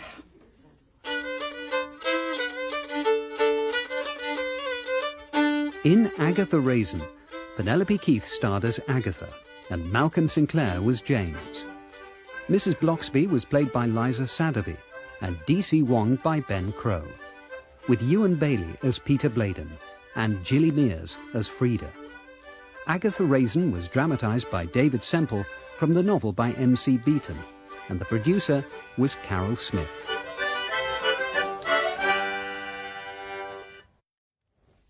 Oh, Mrs. Raisin, it's so kind of you to take our old folk out for the day. Mr. and Mrs. Boggle can't get about as much as they used to, so they'll be so happy to take advantage. Mrs. Bloxby, it's a pleasure. I'm always happy to help someone less fortunate than myself. Oh, careful. You're not much of a driver, are you, Mrs. Raisin? No, that's 3 near misses in the past half hour. I am doing my best, Mrs. Boggle. I am not familiar with Bristol's ridiculous one-way system. Well, Mrs. Fortune never had no trouble, did she, Boggle? No, Mrs. Fortune never complained. If Mrs. Fortune is so magnanimous, where is she now? She's a very busy woman. Can't always manage to take us. No, she's probably up in the trees teaching baby birds how to fly. Right, Mrs. Raisin, pull over. Why? I needs to spend a penny in them bushes. Mrs. Boggle, I was prepared to be your chauffeur, your skivvy, and your banker, but I draw the line at lavatory attendant. Well, it serves you right for dragging us away from them tea rooms so fast. You're only doing that again in a hurry. That is correct, because I will not be taking you out again. Oh, Mrs. Raisin, why ever not? Because first thing tomorrow morning I am going to sell up and move back to London.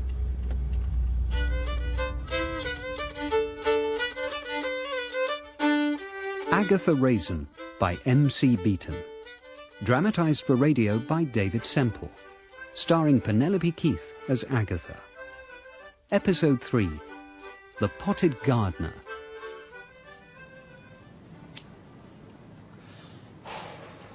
Agatha. James! Oh, you made me jump. Sorry, didn't mean to. I've just been doing a spot of gardening. Thought I'd pop over and see how you were getting on with yours. Getting on fine with my garden. I stand in it, have a smoke. It provides me with weeds to look at. Agatha, you really ought to do something with it. You're letting it go to ruin. Life's too short to mow the lawn. Besides, it'll only grow back again in 6 months. You should join the Carsley Horticultural Society. It's awfully good fun. Oh, yes. Discussing the Latin name for a Michaelmas daisy. That does sound fun. Anyway, if you think the garden's bad, you should see the house. I can't get a cleaner for love nor money. Good Lord, don't tell me you're actually having to get down on your knees and do it yourself, are you? Don't you start. I've had a very trying day chauffeuring the Boggles. Oh, it was your turn this week. How was it for you? Absolute hell. But at least now I know where I stand on euthanasia. Mrs. Bloxby roped me into it last week. By about 2 o'clock I was so desperate to get home I actually faked an angina attack. Hold on, that's my front door. I didn't hear anything. Oh, it's Mary Fortune. Mary, I'm over here in Agatha's. The divine Mrs. Fortune. Yes, do invite your guests into my garden, please. James, darling. Hello, Agatha. Mrs. Fortune? James, I've brought you some fuchsia cuttings. Oh, excellent. What variety? There's Moonglow, Bouffant, and Baby Blue Eyes. I'm experimenting with Galahad this year. Marvellous pale corolla. Oh, that is exciting. We can do swapsies. Oh, Mrs. Raisin, this is an interesting garden. I see you've gone for the wilderness look. Yes, and it's taken a lot of work to achieve this effect. And what are those chippings in all the beds? Is it some kind of organic mulch? No, they're my cigarette butts. Oh, well, I'm sure this sort of garden is very eco-friendly. Weeds make such a good habitat for moths. Oh, come now, Mary, even moths have standards. Oh, it must be so frustrating for you, James, when the seeds blow into your garden. Still, I suppose at a certain age it's tempting to just let everything go. At least in my case, I had something to let go of. Agatha was just saying how hard it is to find a cleaning lady. Oh, I know. I am so lucky. Doris Simpson does for me. She's such a treasure. But I don't think she'd have time for your place. I do keep her busy. We'll see about that. Treasure has a way of changing hands. Right, well, I think these fuchsia cuttings need to be potted on. Are you coming with us, Agatha? No, thank you. I've just remembered I've got some wet paint and I want to watch it drying. Good evening. Oh, goodbye. Don't you find camellias an absolute joy at this time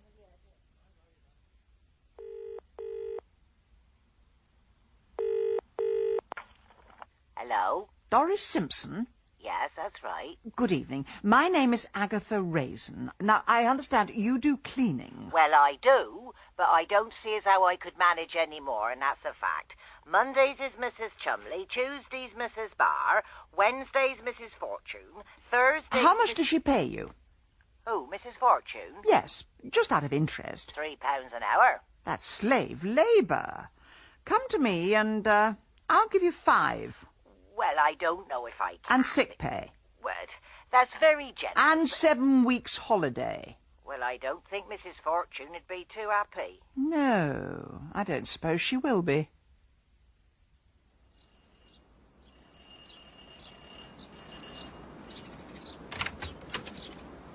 Mrs. Raisin, how dare you? Ah, Mrs. Fortune. Lovely evening. I have spent months building up a relationship with my cleaner. Oh, I see. Paying someone peanuts, never giving them time off, and following them round the house tutting. That's a relationship, is it? Fine. You can keep Doris. I hope you're very happy together. But I'm having James Lacey.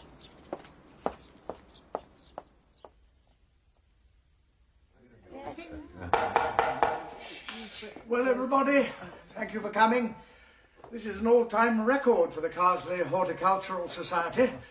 Yes, we're spreading like the fronds on a Dicksonia fibrosa. Mrs. Raisin, over here. Hello, Mrs. Bloxby. Now, tonight is a very special night for us.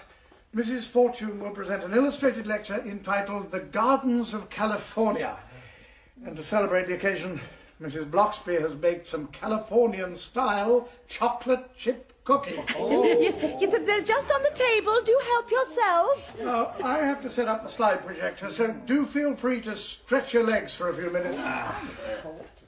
Mrs. Raisin, I didn't know you had green fingers. There's a lot that people around here don't know about me. Why does everyone think of me as some kind of townie? Well, this lecture should be interesting. Mrs. Fortune spent quite a few years in California before she came to our little village. That must be where she got her facelift. Oh, Mrs. Fortune, do you know Mrs. Raisin? How lovely to see you, Mrs. Bloxby. Mwah. Heavens, we're going all continental this evening. Yes, I have met Mrs. Raisin. We were just discussing your time in California, Mrs. Fortune. It must be quite a culture shock going from somewhere that's the heart of the film industry to a place with just one video rental shop. Oh, no, it's an absolute joy. Towards the end of my time in California, I grew so tired of actors and models and glamorous people. Really, I'd far rather be with people like you. Oh, that's so kind. Well, I must go and hand out my glamorous cookies. Oh, look, it's darling James. Mwah, mwah. Don't make me drop my seedlings, Mary. I was going to give you some of these. Oh, super. I've got some too. We can do swapsies again. Excuse me, Mrs. Fortune. Could you just come and check the slides are in the correct order? Dear Bernard. Mwah, mwah. Isn't this man a treasure? He runs the Horticultural Society, he organises meals on wheels, the Boy Scouts. Well, there's no point sitting at home moping, is there? You're so modest. But really, you are an incredible man. You're such a doer. Now, let's sort out these slides then, shall we? You're very kind, Mrs. Fortune, but really, I'm just an ordinary man. Wonderfully flamboyant character, Mary. James, that woman snares men the way a Venus flytrap snares insects. Look at the way she's flirting with Bernard Halitosis breath. She's just rather vivacious, that's all. She collects men like little potted seedlings. Probably keeps them in her greenhouse with a name tag on their ankles. Beware, my lord of jealousy. It is the green-eyed monster that doth mock the meat it feeds on. I am not jealous. Right, I am off to fill my face with chocolate chip cookies. Fine, and I shall go and sit next to someone a little less censorious.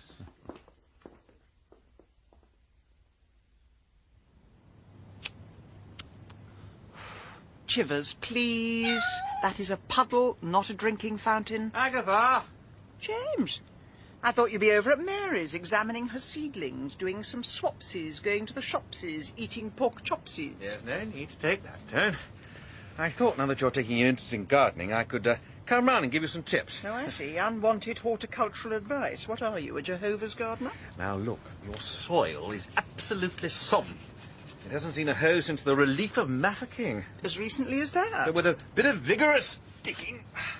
Oh, Lord! Oh, What's the matter? Have you stabbed yourself in the foot? Look, I can't get out of this position. Well, it serves you right for sticking your fork in where it isn't wanted. Agatha, please. I'm in agony. Let's get you into the house. Oh. At least you can be in agony on a comfy sofa. Oh. Oh. Oh. Oh. Come on in. Can you sit down? Good Lord, I can hardly lift up my head to see which way I'm... Sorry. Going. Oh. What exactly is the matter with you? Well, my back's giving me hell. And I've got this lump right here in my abdomen. Let's have a look. It's just here. Take your shirt off.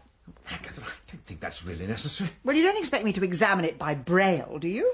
Oh, fair enough. I suppose you're right.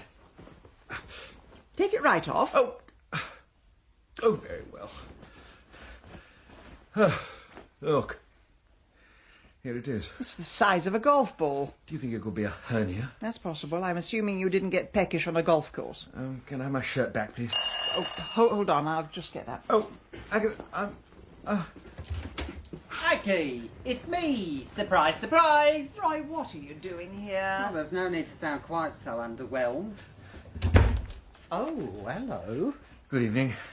Roy, there is a reason I've got a half-naked man in my living room. I'm sure there is. My name is James. I'm from next door, and my back just gave out, and Agatha was taking a look, and so I Do you think it's lumbago? No, I suppose it could be. I don't think it's... Because I could give you a massage. I'm an absolute whiz at shiatsu.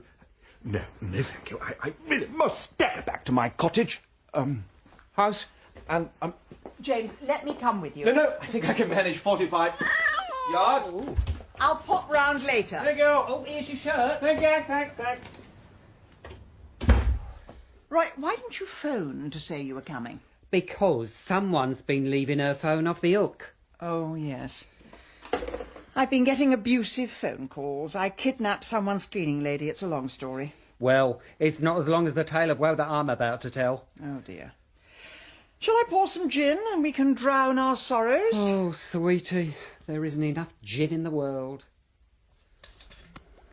So, how are things in PR? I don't do PR anymore.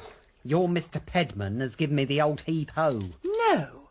I said if he wanted the company, he had to keep on my staff. Well, he did keep me on, but we had a bit of a contretemps. Oh, Roy. It was all to do with the British Legion poppy appeal. Now, we needed a top celeb to wear a poppy on their chest, and thinking chests, I naturally came up with Jordan. Oh, no. But Pedman insisted on using June Whitfield. Thank goodness. So, since he didn't understand my vision, I got some photos of his face, put them on the body of a porn star and posted them all over the internet. That is appalling. No, it was quite nice, actually. I printed you out a couple of copies. You really shouldn't have. Oh. So, here I am, 21 years old and on the scrap heap. Your 21st birthday is a dim and distant memory. Oh, between you, me and the lamppost. But I'm hoping if I knock a few years off, I won't be on the scrap heap for quite so long. Oh, hello, Chivers. Come to join us. You've still got the flea bag. Don't be so jealous. Now I shall make you up the spare bed. Oh, I need an early night. Oh, something exciting in the morning. The highlight of my humdrum life. Wednesday's the day we put the wheelie bins out. More gin?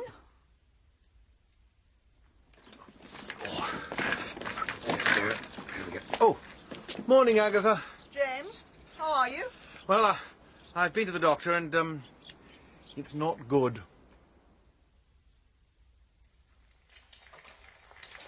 Roy, I've got wonderful news. How do you like your sausages? Crisp, charcoal or burnt to a frazzle? Never mind about that. Just listen. James Lacey has a suspected abdominal hernia. And the good news? That is the good news. Oh, abdominal hernia. Oh, bring on the champagne and the dancing girls. No. The point is, in a month's time, we're having the Carsley Garden Festival. We all open our gardens up for charity and vote for our favourite. Oh, one sausage or two? 3, please. Now, James was an absolute dead cert to win, but if he has to give up gardening, I'm in with a chance. Aggie, how can I put this? A garden is a delicate thing. It needs love. It's not like people where you can just shout at them. I can do caring and nurturing. These sausages are vile. No, there's one simple way to win this competition. And that is? Buy everything from a garden centre. Pop there the day before, have everything installed overnight, and hey presto, instant garden. No frost damage, leaf rot, or mealyworm infestation. Aggie, I hate to bring up the past, but don't you remember last year? You cheated in a quiche competition and the judge popped his clogs. Well, that's not going to happen again, is it? The judge isn't likely to nibble my deadly nightshade, is he? Well, there is the small matter of your next-door neighbours. I mean, won't they be a teensy bit suspicious when this magic garden suddenly appears? I thought of that. Tomorrow morning I'm going to build a 10-foot-high fence. No one will see into the garden for the next 6 weeks except for you and me. Oh, lovely. Checkpoint Charlie comes to the Cotswolds. Now, when can you start? Sorry, start what? You're my horticultural consultant. I mean, you're not working, so I need a 10-foot-high cedarwood fence and an aerial plan of my prize-winning garden. Aggie, I don't know the difference between a herbaceous border and a sebaceous cyst. Right, where's my chequebook? Aggie, I am incorruptible. I will play no part in this web of horticultural iniquity. Will this change your mind? Right. What would you prefer, water feature or decking? Morning, Mrs. Raisin. Ah, Bernard. Mrs. Fortune, come to give me some tips. I'm just wondering if you have planning permission for this alteration. It's only going up until open day. I'm sure it contravenes planning regulations. What do you think, Mary? Well, I really don't see how your plants are going to get any light. Mrs. Fortune, I've worked in public relations, show business really, and we always believe in keeping an audience in suspense. So when the 7th of June arrives, I can promise you something quite spectacular. What a particularly vulgar woman that Mrs. Raisin is. Let's not talk about her, Bernard, darling. You promised to look at my conservatory. Oh, yes, of course. You mentioned that you picked up some interesting propagating techniques in California. Oh, I pick up techniques wherever I go. Goodness. How did you get planning permission for this? I had to pull quite a few strings with the council. Now, Bernard, do take your coat off. It does get rather steamy. Yeah. It's like the Garden of Eden. Why don't you try some fruit? At this time of year? Morello cherry, the first of the season. A little too tart for my liking. Oh, mind you don't get juice down your shirt. Thank you. That's a very powerful humidifier. My seedlings like the atmosphere to be moist. I've never used a humidifier, but I always feel if you can keep consistent atmospheric conditions, then your plants... Has anyone ever told you you're a very attractive man? No. They haven't actually. Well, it's true. You're so boyish, so full of energy. Well, I try to keep fit. I would say I'm every bit as athletic as I was when I was 21. Oh, I'm sure you are. But why don't you show me? Mrs. Fortune. Please, call me Mary. Mary, Mary, quite contrary.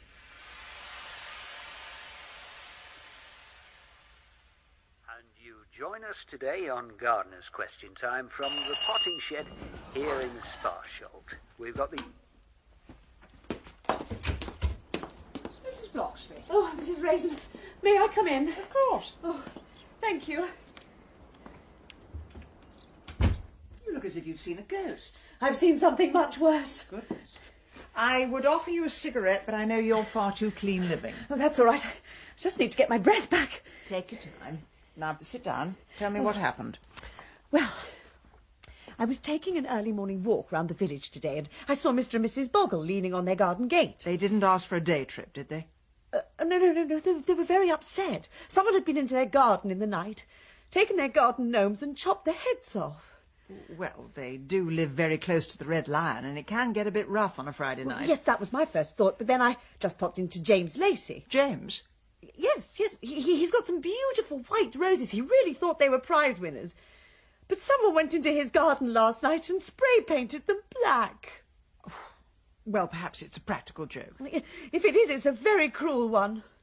Then I saw Bernard Spot. He was standing on his front lawn in floods of tears. What happened to him? Someone poured weed killer in his goldfish pond. Ugh. You could see all the poor dead fish floating on the surface. That is appalling, but surely it was just someone who'd had a bit too much to drink. I don't think so. I think something terrible is happening in the village.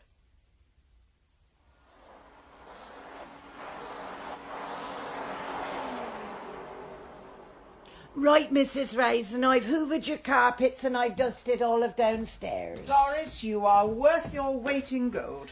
But there's something I wanted to ask you. Far away. Can't I take those Venetian blinds down and give the windows a proper polish? Absolutely not. No one is allowed to see into my garden except my horticultural assistant, Roy. Mrs. Raisin, I don't mean to speak out of turn, but this garden festival, it's only meant to be a bit of fun. Precisely. And if you open your presents 6 weeks before Christmas, that spoils the fun. If you ask me, the whole thing has got out of hand. And now we got some lunatic cutting the heads off innocent garden gnomes. Doris, that's got absolutely nothing to do with me. Oh, no, Mrs. Raisin. No. I wasn't accusing you. Now, I'm not one to gossip, but if I had to lay money on it, I'd go for that Mary Fortune. Doris, that's a terrible thing to say. Do go on. Well, she's one of those people, all nice and smiley on the outside, but you look at her face. There's something there you can't quite trust. Well, the surgeons did their best, but they couldn't remove all traces of personality. Surgeons? What are you talking about? Didn't you know? When she was in California, she had a bit of a nip and tuck. That woman's never been to California in her life. Before she came here, she was living in Solihull. Solihull, my word. Doesn't have quite the same ring as Beverly Hills. What made her leave? Not that it was much of a wrench. Well, she had a very nasty divorce, my dear. Husband left her for someone half her age. The usual empty-headed bimbo, I suppose? Actually, no. It was a pizza delivery boy from Wolverhampton. If you ask me, that's why she's quite so keen on chasing men. Just so she knows she can still work her old charms on them. Doris, would you mind getting that, please? Will do. Afternoon, Doris. Mrs. Raisin about? Oh, Constable Wong. Yes, I'll just give her a call. Mrs. Raisin, police gentleman for you. Ah, the old Bill. Or rather, the young Bill. Doris, can you do the back bedroom, please? Yes, Mrs. Raisin. Come in, Bill, please. Thank you. What have I done now? Nothing, I hope. But what with all this vandalism, I'm having to look in everyone's back garden. Bill, it's really not convenient. I'm doing a lot of work. I cannot show favouritism. So if you could just open your back door, please. Can you keep a secret? That depends on how wicked this secret might be. Well, you're about to find out.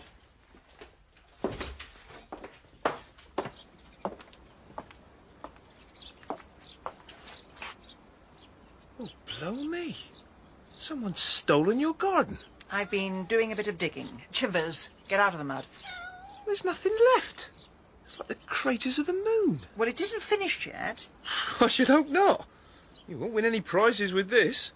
We don't go for avant-garde in the Cotswolds. Well, I was going to add a few things. I'm sending a lorry down to the garden centre the night before the competition. Oh, no. She's gone back to the dark side. Well, it's not the worst thing in the world. I am gardening. I'm just using a credit card instead of a trowel. Agatha, what is it with you?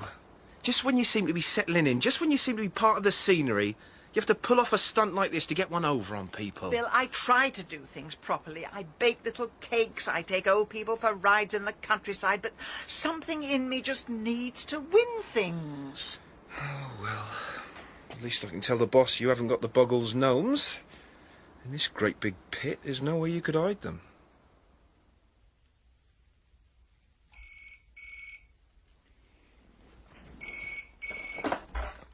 Hello? Aggie, we're here, and we've got your secret garden. Oh, what time is it? 2 o'clock in the morning. Can we start unloading? I'll be down in a minute, but don't make too much noise. Oh, we wouldn't dare. There's a breathless ash down in Lilac Lane. Agatha Raisin is cheating again. azaleas on the left. Now, over here, my particular pride and joy. Fremontodendron californicum. Mrs. Raisin, that is most certainly not Fremontodendron. It's very clearly a Phygelius capensis. You don't know what you're talking about. Now, over here... Agatha, when did you plant out these begonias? The last week in April. Goodness. So did I, but mine died of ground frost the first week of May. Beginner's luck. Now, over here, a lovely example of hydrangea. Hydrangea? Hydrangeas have veins on their leaves, and the flowers are in clusters. This is, in fact, a Robinia pseudoacacia called Frisia. Anyone like some tea? Oh, Mrs. Raisin, what a beautiful garden. It's like something from a fairy tale. Indeed it is, quite beyond belief. Oh, hello, Bernard. Oh, Mr. Lacey, how was your operation? Went rather well, but it'll be a long time before I do any weightlifting. Has anyone seen Mrs. Fortune? She put so much effort into her garden.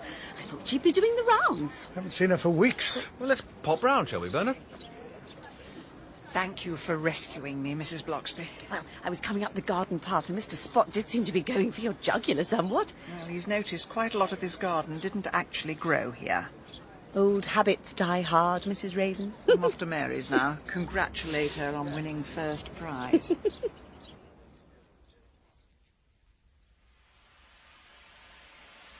Mary?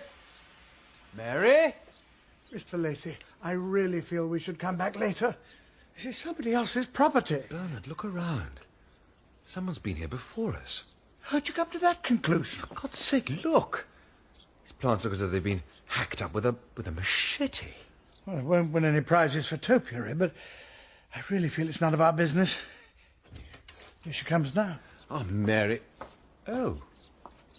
It's you. Thank you, James. I do like a nice warm welcome. What happened here? Looks as if our mysterious garden vandal has struck again. James, what's in that terracotta pot? Judging by the shape, it's some variety of palm. Dicksonia fibrosa? But why has she wrapped it up in a bin liner? I really feel we should leave now and put the matter in the hands of the police. I'm going to open it. Oh, no. Agatha, please don't. It's Mary.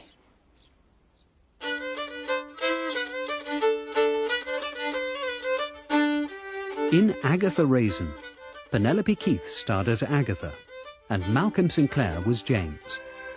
Roy was played by David Holt, Bernard Spot by Paul Brooke, and Mary Fortune by Sally Grace. Liza Sadovy was Mrs. Bloxby, and Ben Crow was D.C. Wong. Agatha Raisin was dramatised by David Semple from the novel by M.C. Beaton, and the producer was Carol Smith.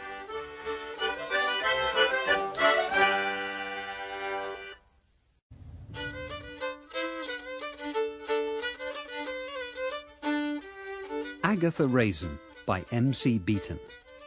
Dramatised for radio by David Semple. Starring Penelope Keith as Agatha. Episode 4. The Gardener's Legacy.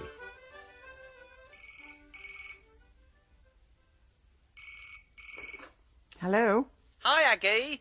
Just calling to ask how you got on at the garden festival. Oh, Roy. Well, were they wowed by your wisteria? Did your peonies win prizes? Did your nasturtiums knock 'em dead? You've been practising that all week, haven't you?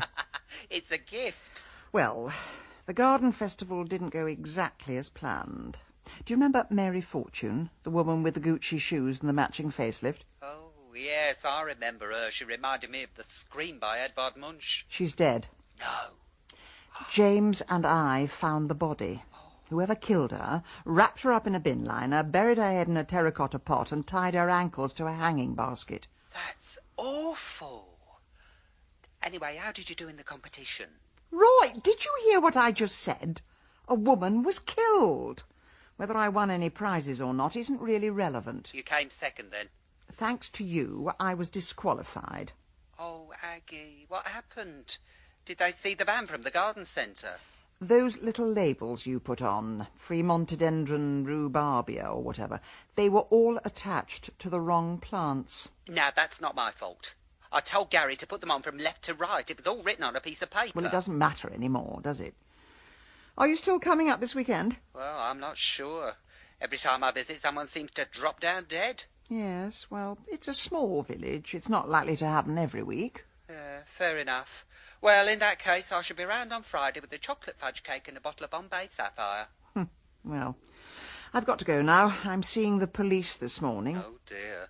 You're not going to confess to the whole grisly murder, are you? Can I get you a cup of tea, Mrs. Raisin? No, thanks. I think D.C. Wong is calling me back in a second. Rightio. Agatha, so they've been interrogating you too, have they? Yes, James, for the past 2 hours. I'm beginning to wonder, are they investigating her murder or turning her life into a musical? Well, I've had it up to here with the whole business. It has not been the best week of my life. First there was the hernia operation, prodded and poked by a team of doctors, one of whom appeared to be eating a tuna sandwich. Oh, I forgot to ask, how did that go? Well, they put back all the bits that came out. I just hope it's not the start of a slippery slope. I expect my internal organs to stay put and wait for their orders. Look, at a certain age, you really have to start listening to your body, because it certainly doesn't listen to you. I do not take lessons on health matters from someone who smokes like a dark satanic mill. Anyway, all that surgery was nothing compared to the ordeal I've just been through. They didn't throw you down the stairs to get a confession, did they? No, I could handle that. But I've been asked the most impertinent questions by young men who do not appear to have started shaving yet. Don't tell me the policemen seem much younger these days. Everyone looks younger these days. Even the Dalai Lama has a spring in his step. Well, one thing about being a certain age, at least they're less likely to suspect you of murder. I mean, you didn't hoist Mary up and bury her head like that 2 days after a hernia operation. Well, have you know, with modern surgery, in less than 24 hours, you can be swimming, cycling, jogging, and presumably killing people. Really? I'm amazed they don't put that in their brochure. Right, you two, would you both come down to my office, please? Oh, dear. I think this is the bit where he tells us to keep out of this investigation. And leave it to people who've only just given up their paper rounds. Now, first things first. There are tabloid journalists all over the village. And I probably know each and every one of them. I was in PR for 30 years, remember? I've eaten most journalists for breakfast. Well, in that case, you ought to go home, don't answer the door, and take the phone off the hook. I don't want you talking to them. Bill, I can handle the press. I know how to speak the language of reptiles. Well, you're not doing your Dr. Dolittle routine this time. I do not want to read according to James Lacey, or according to Mrs. Raisin, or according to an unnamed source with a cat named Chivers. Now, hold on. I thought you chaps used the press as your main line of attack. I mean, how are you going to get information if you don't have appeals for witnesses? Mr. Lacey, we use the press, not you. That way we can control it, and any dangerous rumours get knocked on the head. With respect, Bill, you have as much control of the press as David Attenborough has over herds of rampaging wildebeest. Phone call for you, Bill. Whoever it is, tell him I'll talk to him later. Righto. And another thing. Yes? I do not want you two sticking your noses in. Whoever did this is extremely dangerous. Well, whoever did this is unlikely to live in this village. I mean, the killer picked her up like a sack of potatoes. I can't visualise someone from the Carsley Lady Society doing that. Mrs. Mason could probably manage it. We are currently following all lines of inquiry. And until this case is solved, you are not to talk to anyone about it. Understood? Yes, I think that's a reasonable request. Agatha? My lips are sealed. I'm glad to hear it. In the past, I've been very grateful for your help, but this time I Bill, it's the Chief Constable on the line, and he really won't hold. All right, you two. I'll just be a second. Right, James. Who shall we talk to first? Well, Bernard Spot seems quite promising. I mean, he was rather close to Mary. I want to save him for later. How about the Boggles? What about the coffee shop? You read my letter? Oh, Liza. Look who's here. Oh, it's you two, is it? I'm watching Neighbours on the telly, so you'll just have to wait. Don't expect tea nor coffee neither. I've got better things to do with my pension. We just wanted to talk I to said you I'm about... watching Neighbours. Going on around here, and I don't like it. Right, that's it. That's done. No more rubbish. We were hoping to talk to you about the late Mary Fortune. Mary Fortune. Trollop. Tart. But I thought Mary took you for trips in the countryside. Oh, well, she did once. But the second time she come round here and I said I wanted to go to Bristol to look at the ships, didn't I, Boggle? Yes. She said it were too far, and I said, didn't I, Boggle, that it was her duty to help the old get about? Not all of us had money to go gallivanting about in large cars. And what did Mary say to that? That painted hussy had the cheek to say we should be in an old folks' home. I mean, did you ever hear the like? So I told her to get out and take her trollopy ways with her. Yes, you told her. You certainly told her. Is there any chance of opening the window? I'm boiling in here. It's like being in a greenhouse. No, you can't open a window. I'm not going to freeze to death for the likes of you. Now, where was I? Oh, yes. Next thing I know, all our garden gnomes have had their heads chopped off. And there's no doubt in my mind who did the chopping. Well, that seems very strange behaviour for a middle-aged woman. Oh, you would take her side now, wouldn't you? I think it was disgraceful the way you two carried on. I mean, in my day, we got married before there was any of that. Right. Thank you for your help. But it suddenly got much too hot in here. When are you going to take us out again, Mrs. Raisin? We had a lovely trip last time. Sorry, my car's out of service. Oh, can you get it fixed? No. The only mechanic who was qualified has moved to Kuala Lumpur, so afraid not. Oh, dear. Come on, James. Goodbye. Hey, hang on, why don't you take it? Life is far too short to be nice to old people. Really, Agatha. Now, about Mary. Oh, yes. And Mrs. Boggle started talking about you two. I thought I was going to have to hose you down. Well, she was just a friend, but one night she did invite me back to her conservatory. I see. And did you exchange seedlings? It was a moment of midsummer madness. Sorry. I don't know why you're apologising. It's not as if I'm jealous or anything. Oh, good. Oh, excellent. Well done. Right. Well, I think we should visit Bernard's spot. The Boggles had their gnomes decapitated. He had his fish poisoned. There has to be a link. It's going to be a bit tricky to pull that one off. I mean, D.C. Wong is rather expecting us to go home and keep our noses clean. We don't have to tell him. Yes, but if Bernard is being besieged by the massed ranks of Fleet Street's grubbiest, what happens if we get photographed on his doorstep? There's one surefire way to make sure you never get your picture in the papers. What's that, then? Join the Liberal Democrats? No. Close your eyes. No picture editor will ever use a photo where the subject has their eyes shut. It looks terrible. Oh, so we make our way there by braille, then, do we? Exactly. Eyes shut, and try not to step on the reptiles.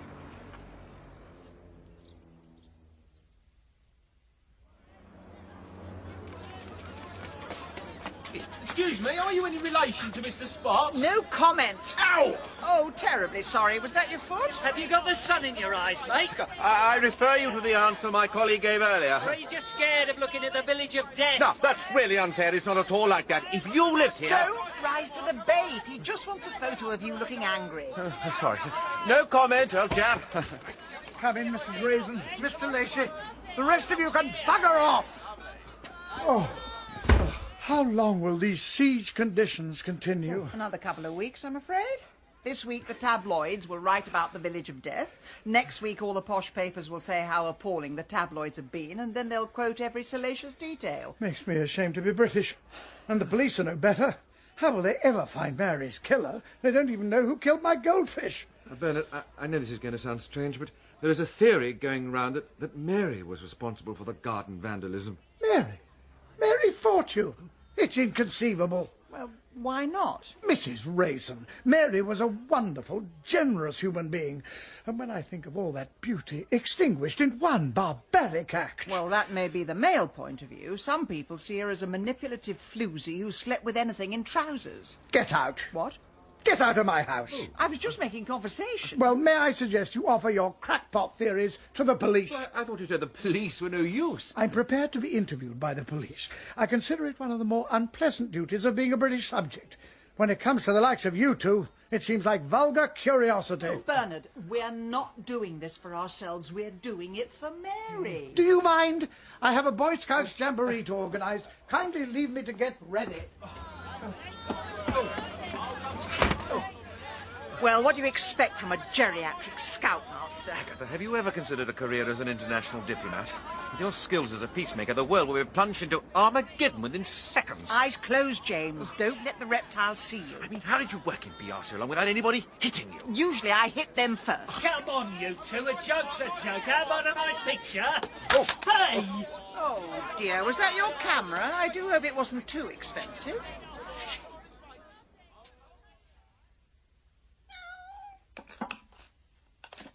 you go, Chivers. I know I've been ignoring you, and yes, I am trying to fob you off with food, but it is that rather nice turkey with a little bit of jelly in it. Is it all right if I stay for a bit? Oh, are we friends again? Just I don't fancy running the gauntlet of the press anymore. It's been a rough few days. Yes, I'm feeling the strain too. Time for a cigarette. Oh, well. To your life you're smoking away. Do you have to be so sanctimonious? The VAT on my cigarettes pays for every hospital in Britain. Though I suppose you don't approve of dialysis machines, CAT scans, children's wards.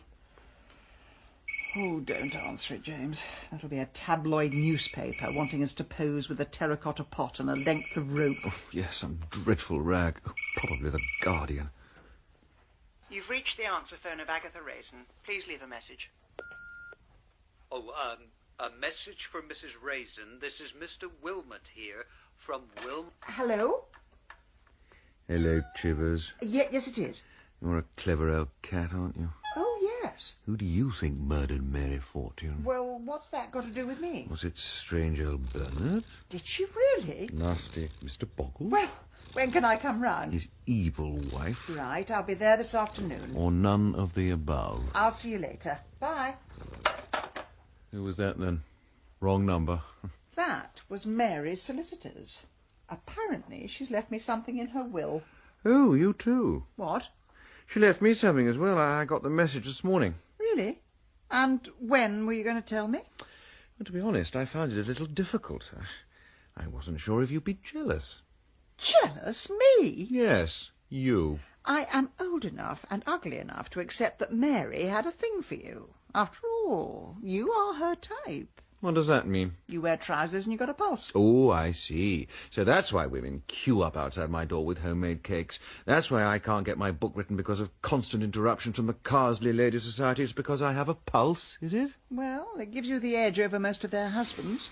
Yes, I suppose men are a bit of an endangered species in the Cotswolds. At least I shall never want for a Victoria sponge. So let's go and see what your last fondant fancy left for you. And more to the point, what she's left me. There you are. Take a seat, please, Mr. Lacey, Mrs. Raisin. Thank you. Now, you will understand that I'm duty-bound to read the exact words that Mary used in her last will and testament. Certainly, yes. Although some of these words are calculated to wound. Fire away. I've probably heard worse. Very well. To Mrs. Agatha Raisin of 10 Lilac Lane, Carsley, Gloucestershire, I leave the sum of £5,000. This is to pay for a tummy tuck and a much-needed course of Botox. Oh, I'm being bitched from beyond the grave, am I? Would you like me to continue? Yes, please do, by all means. To James Lacey of 8 Lilac Lane, I leave £5,000 for services rendered, although these services were not really worth that much. You had a wonderful sense of humour, Mary. And that is the sum total of your bequests. When will the money come through?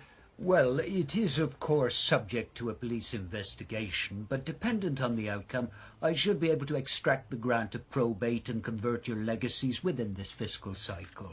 Before you become a solicitor, do you need a degree in gobbledygook? Mrs. Raisin, you will have your money all in good time. Of course, I was forgetting. There are 100 days in a solicitor's month. Right, James, I'll see you back in the car. Please don't be offended by Mrs. Raisin, and thank you for reading it all with such a straight face. Well, it sounds as if it was more than just one night of midsummer madness. It's not illegal. Of course not. I just thought you had better taste. Are you going to accept your money? May as well. It'll pay for my ridiculous garden, and I only bought that to keep up with her. Well, where do we go from here? Left at the light, straight past Mr. Wu's heavenly pagoda, and then we're in the village. No, I mean with the murder investigation. Oh. Whoever killed Mary must have had incredible strength, which rules out 99% of the village.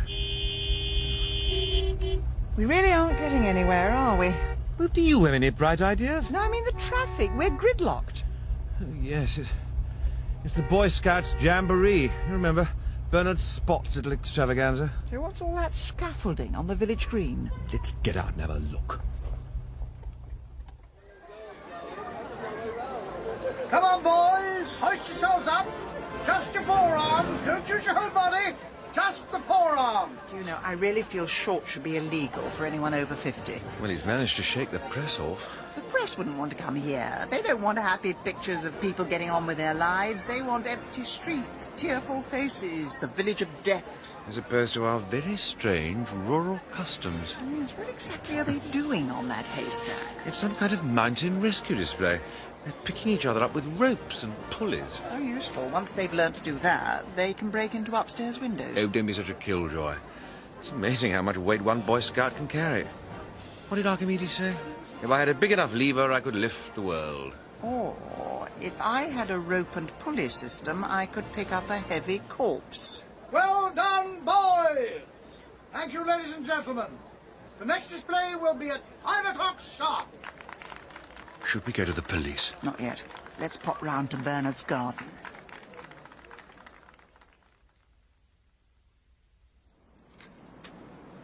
Agatha, you know that feeling you have when you absolutely know something is the right thing to do? Yes. Well, I'm definitely not having that now. In fact, I'm feeling quite the opposite. If you don't want to help, you can go home. I'm sure you've got a crossword puzzle to solve. Good idea. The only thing in my life that still makes some kind of sense. Go on, then. No, I couldn't go home. I'm not having your death on my conscience. I am perfectly safe. Bernard is half a mile away teaching Boy Scouts how to be cat burglars. Well, what are we looking for? I don't know. Rope, weed killer, sharp implements. Good grief, Agatha. You could arrest all of Carsley for possession of those. And please don't disturb the fish. Looks as though he's got some new ones. Aren't they the most boring pets in the world? Do you like goldfish? Actually, I do. Although I prefer koi, which is what these are. Do you have to be so pernickety? The correct word is pedantic. Give me strength. James, what are those? Oh, by the pond? They're tiny little headstones, look. Must be some sort of pet cemetery. In loving memory of Judith Victoria, who was taken far too soon. Must have been a cat or a dog or something. I'm going in the shed. Agatha, no, you really mustn't. I absolutely forbid you. And what fiendish item are you hoping to find in there? Trowel. I want to know what's buried here. Now this time you really are going too far. I insist that you stop. No, I demand it. Or you'll do what? Write a strongly worded letter to the Daily Telegraph? What are you going to say if Bernard comes back? I don't know. Good evening, Bernard. When he sees the way you've poked about in his garden, he'll be seething. Middle-aged scoutmasters do not seethe. They quietly stew inside their shorts. If Bernard comes back, I'll improvise. I always get away with it. I know you do. That's because you always have people around to help pick up the pieces. I think I've reached something. Agatha, it's going to be a Jack Russell or a cat. No, it isn't. It's smaller, about the size of a fish. In my opinion, anyone who builds a graveyard for fish is not quite the full shilling. That's a bit of a sweeping statement. Right, open the box. It is a fish. To a normal person, it's a fish. To Bernard, it's dearly beloved Judith Victoria. What are you doing with Judith Victoria? Why have you desecrated her grave? Bernard, thank goodness we found you. We just wanted to warn you that the police are onto you. They tested the rope that hanged Mary, and they've traced it back to you. They couldn't have done. It was the scout's rope. Oh, dear. I think you've just given yourself away, old chap. The world's better off without that woman. And her sneering. And her lies. She led me on, you know. She told me to come and see her. In her conservatory. You weren't the first man to visit her conservatory. We used to spend many happy evenings there, discussing leaf mould and pest control. And then she told me that she'd broken up with her lover. He'd had an operation, so he was no use to her. And she asked me where she was going to get another man in this village. And I told her to look no further. And did she take you up on the offer? She just laughed at me. She said I was a sad old man who wasn't in her league. You did have quite a vicious streak. So do I, Mr. Lacey. I told her it was far too hot in there and she'd better watch out or her face would melt. How did she take that? She just giggled. Didn't seem to mind. But that night, she crept into my garden, poured weed killer all over my beautiful, innocent fish. Now, take your time, Bernard. Take your time. She didn't know I'd seen her, but I did. A very light sleeper. So what did you do? I did nothing. I'm a gardener, Mrs. Raisin, and the one thing you need more than anything else is patience. Next time I saw her, she was friendly with me, as if nothing had happened. She carried on giving lectures to the Horticultural Society. I carried on exchanging cuttings with her, and eventually she started inviting me back to her conservatory. But how did you do the deed, Bernard? It wasn't rocket science. We sometimes enjoyed a glass of brandy of an evening, and I told her that when I was in the Navy, I could polish off a whole glass in one gulp. But I didn't think a woman would ever be able to manage that. Well, if there was one thing Mary liked, it was a challenge. Only, it wasn't brandy, was it? Some of it was. The rest was weed killer. And she downed it in one. Surely she tasted it. She must have put up a fight. She struggled for a few minutes, but it wasn't hard to restrain her, like holding down an inflatable doll. Bernard, it's a very good thing that you've told us this. And I think it would be better in the long term if you went and told the police, huh? Oh, the police. Thank you.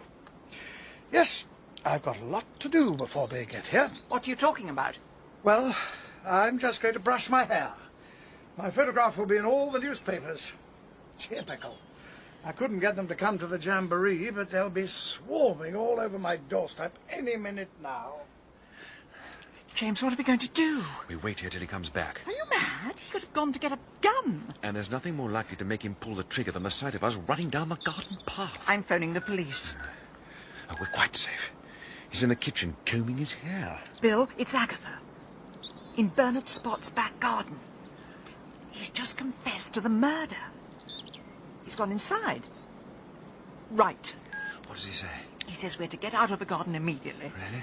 I'd rather stay here. I'm a bit concerned about old Bernard. James, what's got into you? I thought I was the headstrong one. He's just been pottering about in the kitchen. He had a glass of water, and then he disappeared. Are you sure it was a glass of water? Oh, Lord! Bernard? Bernard! James, can you do first aid? I was in the army for 30 years. Weed killer. I should have guessed.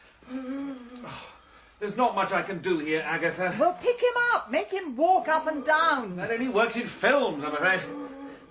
And I don't think anything's going to work now.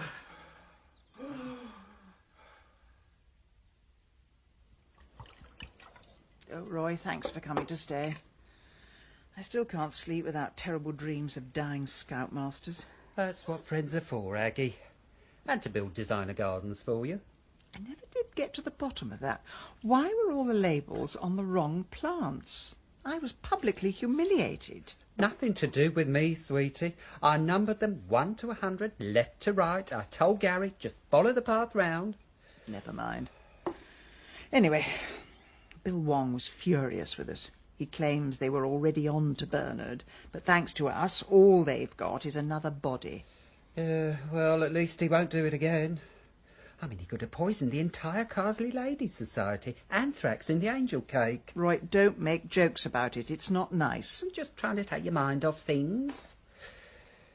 That James Lacey seems a nice chap, especially when he's got his shirt off. He is. He's a thoroughly decent human being, and in spite of that, I still get on with him. Well, shall we pop round then? Maybe we can have a look at his hernia scar. I'd rather not. Funny thing is, when he told me that he had a hernia, the only thought in my mind was, oh, good, now I'll be able to win the gardening competition. That's your gift, Aggie. You're always able to draw comfort from the suffering of others. But when I heard he'd had an affair with Mary, it really hurt. I don't know why. I mean, the man means absolutely nothing to me. Oh, dear. I sense a maudlin moment coming on. I'll just get some more gin. No, Roy, it's in the cupboard on the left. What? No, I said the left. Oh, sorry, I'll get confused. Roy, you don't know the difference between left and right. All right, you don't have to go on about it. You know I'm 9/10 dyslexic. So that's why I was humiliated at the garden festival. When you told Gary to put the labels on left to right, you meant right to left. Honestly, Aggie, so you were humiliated. It's all you ever think about. Self, self, self. Anyway, it doesn't matter now. I'm getting rid of it all. Tomorrow morning I'm going to rip up every last plant and put down a patio. Oh, Aggie, you can't do that. You can't destroy my beautiful back-to-front garden. You can watch me. I've had it up to here with green things. From now on, I'm sticking with concrete.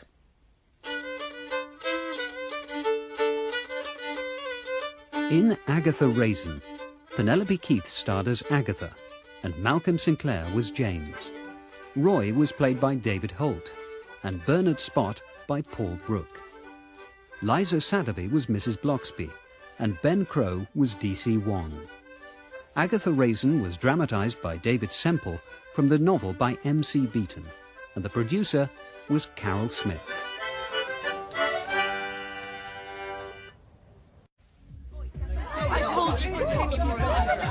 Right, can I have a bit of hush here, please? Get her. We've just had a letter from the National Ramblers League. Sorry, tosses. 10 things for all Ramblers groups to remember. 1, always close the gate.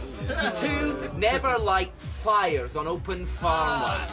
Yeah, right, whatever. OK, thank you, Kelvin. I've got something a little bit more interesting. That stuck-up little weasel at the library has finally got me the new Rights of Way map. And it's just as I thought. There is an ancient route straight through Sir Charles Whittaker's land. Yes. Deborah, weren't you going to write to old Charlie Moneybags? Yes, thank you, Kelvin and Jessica. Yes, I have written to Sir Charles, and I have now had a reply. Really? And what did the old fascist say? He's invited me round for tea to discuss that. No. Oh, great, with the real life. Oh, lovely.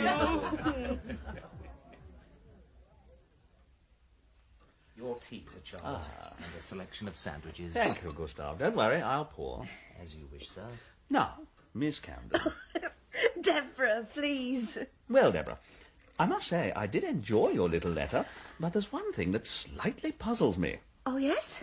Why are you quite so keen to walk through the Barfield estate? That will be all, Gustav. Very good, sir. Well, it's our democratic right, you see. They've just published the conclusive map, and the right-of-way goes straight through your land. Well, let me have a look. Yes. I notice it also goes through the council estate. And are you writing to them to ask if you can march through their gardens? No, I don't think so. No, quite. No. Well, you seem a charming young lady, and I'm very happy for your merry little band to walk through my estate. But there is one condition. Oh, right.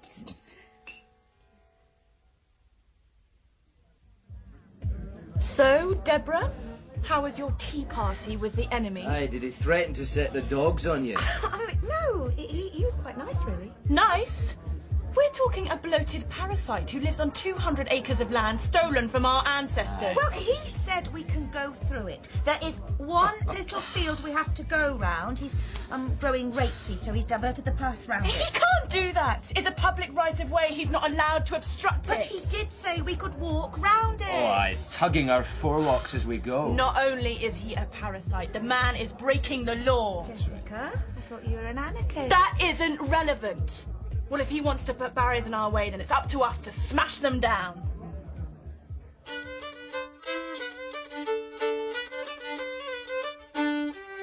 Agatha Raisin by M.C. Beaton. Dramatised for radio by David Semple. Starring Penelope Keith as Agatha. Episode 5. The Walkers of Dembley. Chivers, good girl. Oh, come on. Come on. Oh. Mrs. Bloxby, come in. Oh, thank you, Mrs. Raisin. Have you been back long? We flew in last night, so I thought I'd just pop by with some of our holiday snaps from Fuengirola. Oh, and a Battenberg cake. You really shouldn't have. Let me take the cake from you and do sit down. Thank you. Is anything the matter? Bit of a domestic emergency, I'm afraid. Chivers has climbed onto that antique tall boy and has no idea how to get down again. I think she has difficulty reversing. Oh, the poor thing. They never quite lose that panther-like urge to climb, do they? No, but when she gets to the top, she suddenly turns into a scaredy cat. Oh, come on, Chivers. Come on. Oh, poor Chivers, don't be scared. It's not that far. I'm just going to get a stool. Oh, good idea. I don't think she's going to jump without a parachute. Right. Here we go. Oh, Mrs. Raisin, are you all right? I'm fine. The stool is ruined, though. And you managed to make your own way down. Well done. Let me help you with that. Ouch. Ooh. I'm astonished it wouldn't take my weight. Oh, don't worry about it. I'll put the kettle on and slice the baton back. Mrs. Bloxby, Yes, dear. do you think I'm putting on weight? Well, I can't say I've really noticed. Since moving to this village, I've given up work, stress and activity, and I've discovered cakes, soft furnishings and daytime television. You should join the Carsley Walkers Society. Oh, not another society. No, honestly, this will be much better than the line dancing. It's only been going a couple of months. James Lacey runs it. James Lacey? He never said anything to me. Well, he did put a leaflet through everyone's letterbox. Oh, I see. Those things go straight in the bin. It's really rather good. He's always pointing out fascinating bits of village history. Things Alf and I never knew in spite of all our years here.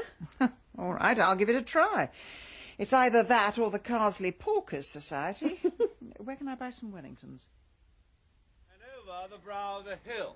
Now, the road we just crossed was Wainbody Road. Anybody know what Wainbody means? Yes, Mrs. Bloxby. Is it wane as in to wane or fade away? Not quite. This Wain is Old English for wagon, and Wainbody is where wagons full of bodies were driven to... Gibbet Hill. It goes to Gibbet Hill. Exactly.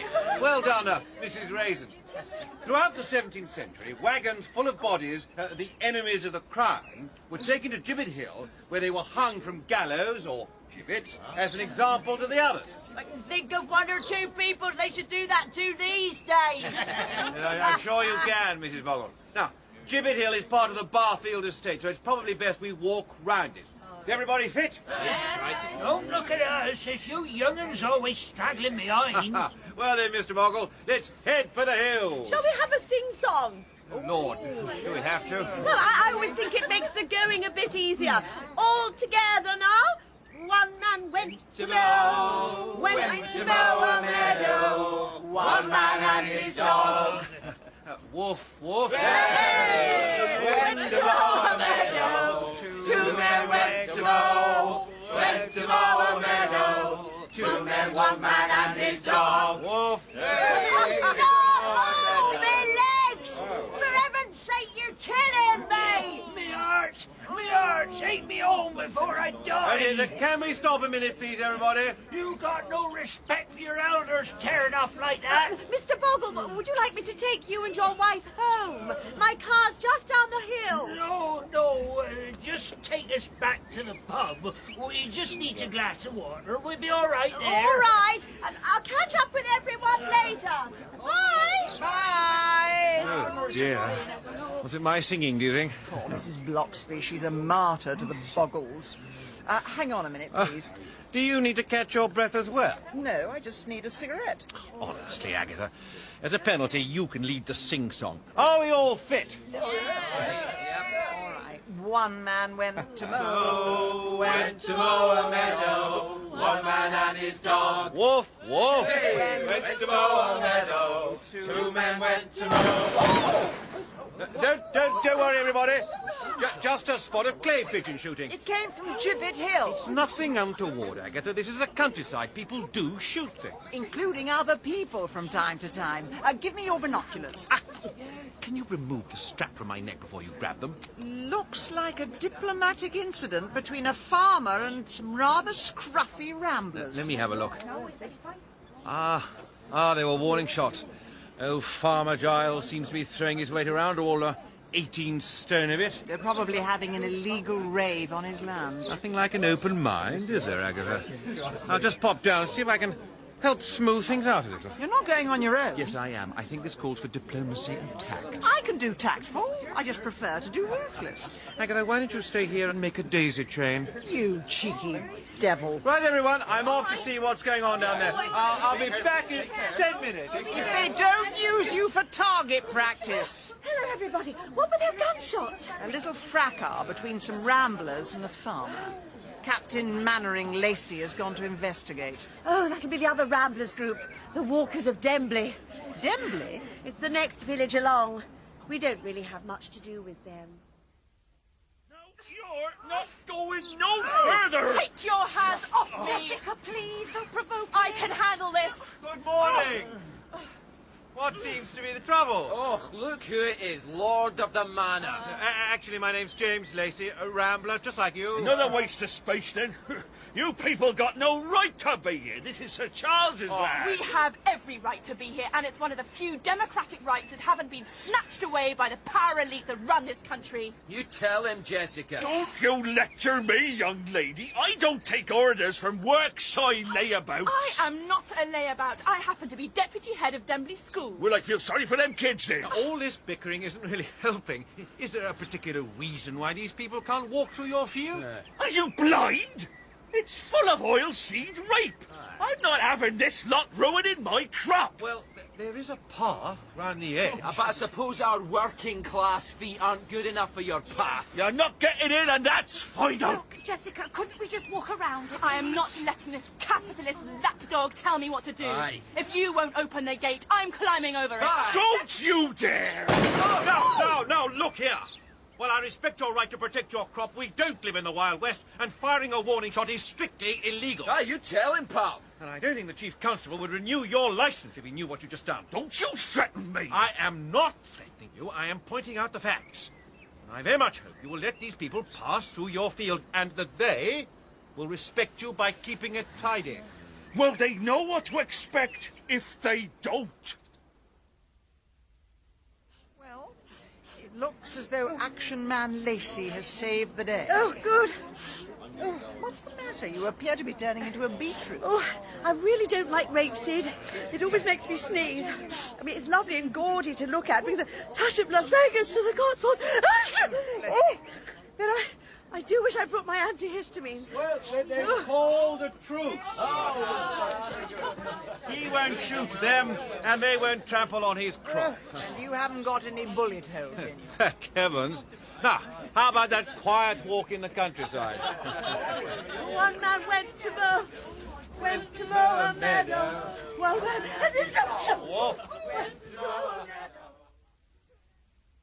Sir Charles, I'm so sorry about what happened. I tried to tell everyone to go round the field, but they insisted that we should... Deborah, it's not your fault. I'm appalled. I thought my estate manager was high-handed, cavalier, and downright boorish. Well, we weren't exactly angels. At least you didn't wave a gun about.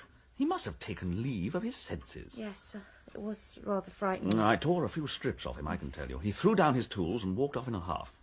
I think we all got a bit overheated. The thing is, you have such a beautiful place. And everyone was just so overwhelmed by it all that when we actually... Charles, and a selection of petit fours. Oh, thank you, Gustave. Put them down there.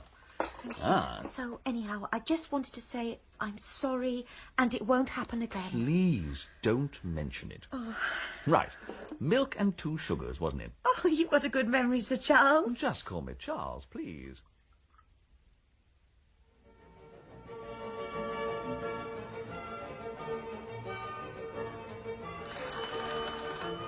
Oh, Lord. Who is it now?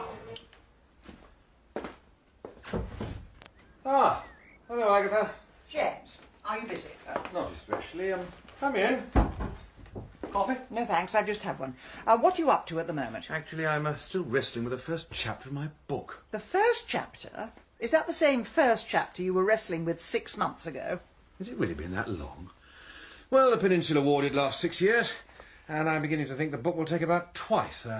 Maybe it's time you waved a white flag and surrendered. Never. Any minute now, inspiration will strike. Though I do realise I've been saying that for 6 months. Have a seat. Are you after anything in particular, or is it just a social call? I wanted to talk about the Walkers Society. Oh, yes. The one thing in my life that's an unqualified success. Yes, well, I was looking at possible ways to improve it. I mean, would you like some help with the organisation? What organisation? We put on our boots and we walk. That's just it. Would you like me to organise a proper membership structure, a newsletter, an annual subscription fee? A fee? What will we do with the money? You could buy a computer. I have a computer. What do you think I write my book on? Wax tablets? You need a dedicated computer for the group. Why? To store your membership database on. Agatha, I fear this conversation is a long walk leading nowhere. I was only offering to help. I appreciate that, but you must understand that not everybody needs your help. Sometimes the world turns very nicely by itself, and you've got to learn to sit back, relax, and smell the roses. Fine. I'll leave you to your book. And when social services find you slumped over the first paragraph in a year's time, I'll say, poor man, but at least he took time to smell the roses. The point is, Sir Charles thinks that parasites like him own this country and we should be grateful for the crumbs from his table. Exactly. Well, I propose that next Saturday we break into his estate and destroy his precious rapeseed. That's criminal. Well, then it serves him right for setting his estate manager on us and stopping us walking through his fields. Hang on, Jessica. He did let us walk. Yes. Only because a man with a gun was marching beside us. But Jessica, I've got a letter from Sir Charles here. He says we can visit any time so long as we make an appointment. We shouldn't need to make appointments. It's our right. Let me see that letter. Give it back, Jessie. You've got his phone number. Look, it's nothing to do with you. You've actually got the old fascist phone number. Look, he's much nicer than you'd expect. He's really not like the others. Well, since none of you have the courage of your convictions, I shall walk across Gibbet Hill on my own. You lot can stay here. It'll soon be time for bingo. Jessica, please don't go. Please don't spoil things. Debbie, why are you standing up for this man? That weekend at the teaching conference, have you forgotten all the things we said and all the things we did? What happened in Scarborough was a mistake. I don't want to talk about it anymore. Fine. I'm off to Barfield House. And I'm prepared this time. I've got wire cutters. Oh, Jessica, no.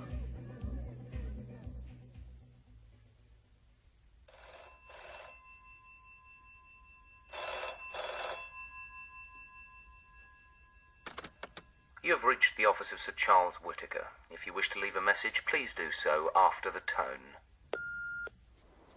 I've got a message for you, Charlie boy. This is the sound of your fence being cut. And this is the sound of your crop being destroyed. And this is a wake-up call for people like you. People who hide behind their wealth. Who send out slaves to do their dirty work. Your days are numbered. What do you want? Get off me! Get off!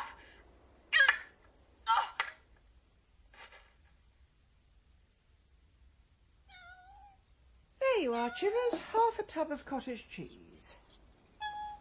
No, I didn't fancy it much either. Hold on. James. Agatha, can I come in? I suppose so. What are you up to? Teaching my cat to like health food. I'm hoping she can finish off my diet for me. Well, have you read the local paper? No. I haven't been to the newsagents yet. I've been in the garden smelling the roses. Now, stop it, Agatha. This is important. Remember those ramblers who had that little rumpus with the landowner last month? Oh, yes, the Socialist Walkers' Party. One of them's been murdered. Let me see that. Police are investigating the death of Miss Jessica Keller, whose body was found on the estate of Sir Charles Whittaker. Miss Keller, 35, was involved in a long-running dispute with Sir Charles over rights of way, and it is believed that at the time of her death she was trespassing on his land. Do you get the impression the editor wants us to think it was Sir Charles? Well, it is rather a good story. Evil landowner wreaks his revenge on Bolshevik activist. Oh, look, she was bludgeoned to death with a spade. Very Edgar Allan Poe. Odd thing, though. According to the article, she had a degree in classics from Cambridge, but she was a teacher at Dembley Primary School. That's not surprising. An awful lot of intellectuals get a job at the village school. They can throw their weight around more if they're with people less qualified than they are. Yes, I know the sort. They're holding a memorial service at the school today. Must be a shock for the children. I think at that age they don't really know what death is. Well, they do now. I suppose D.C. Wong will be there, talking to all the teachers, hoping for some little nugget to fall into his lap. Oh, Constable, it's all been such a shock. Take your time now, Miss Camden. Well, last week she helped me take a class and she got all the kids to cut little men out of newspaper. And today I can't bear to look at a newspaper. Would you like us to have a short break? No. No, it's all right. I'd rather get it over with. You must have been very close to Miss Keller. No. Yes. I mean, we were colleagues and both in the walking group, but we weren't especially close. And were you aware that she was trying to break into the Barfield estate? She told a few of us at the pub, but we didn't know if she was being serious or not. Did you make any attempt to stop her? Oh, we all tried. But Jessica was a very headstrong person. I keep thinking I should have tried harder. And that's going to haunt me for the rest of my life.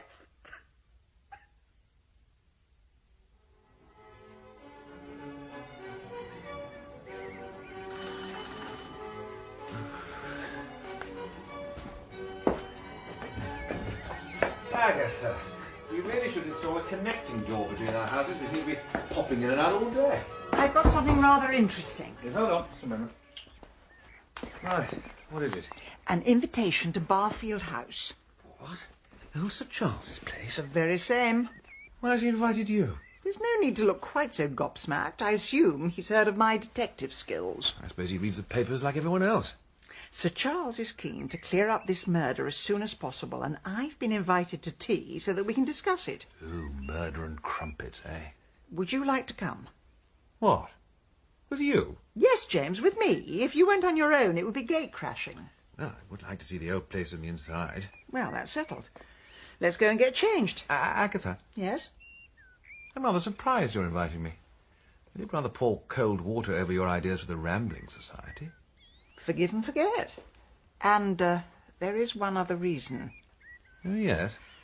I've never much cared for stately homes. I keep thinking a well-built butler is going to pearl me down the ancient stone stairs. Oh, no, they wouldn't do that. They're very well trained, and that's definitely not de rigueur. Well, I'm worried that they'll see I'm not one of them. They'll work out where I come from. Agatha, what are you talking about? Where do you come from? Birmingham. Well, I must say, you've totally lost your accent. Oh, I know. It's hardly surprising, really. That sounds rather attractive, actually. When did you leave? As soon as I could afford the bus fare. Well, there are worse places you could have come from.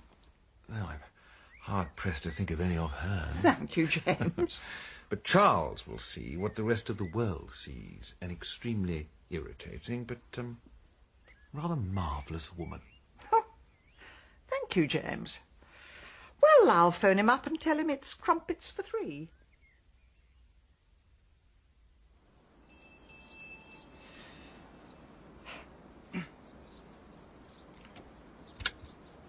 Good afternoon. My name is Colonel... If you would be so kind as to use the tradesman's entrance. It's at the rear of the house. Actually, we're invited to tea. Mrs. Raisin and Colonel Lacey. I will see if Sir Charles is available. I think the butler did it. Unfortunately, we do need to look at the evidence. When I ran my PR company, we didn't bother with evidence. We had instinct.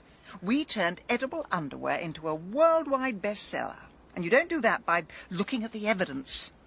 Butler's taking his time. He's probably gone to set the dogs on us. I told you he'd see straight through me. Oh, now stop the Pygmalion act.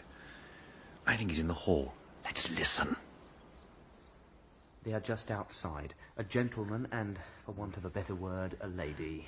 I don't know if they're journalists or photographers or just trying their luck. Gustav, what are their names? Mrs. Sultana or some such. Good God, man, I invited the woman.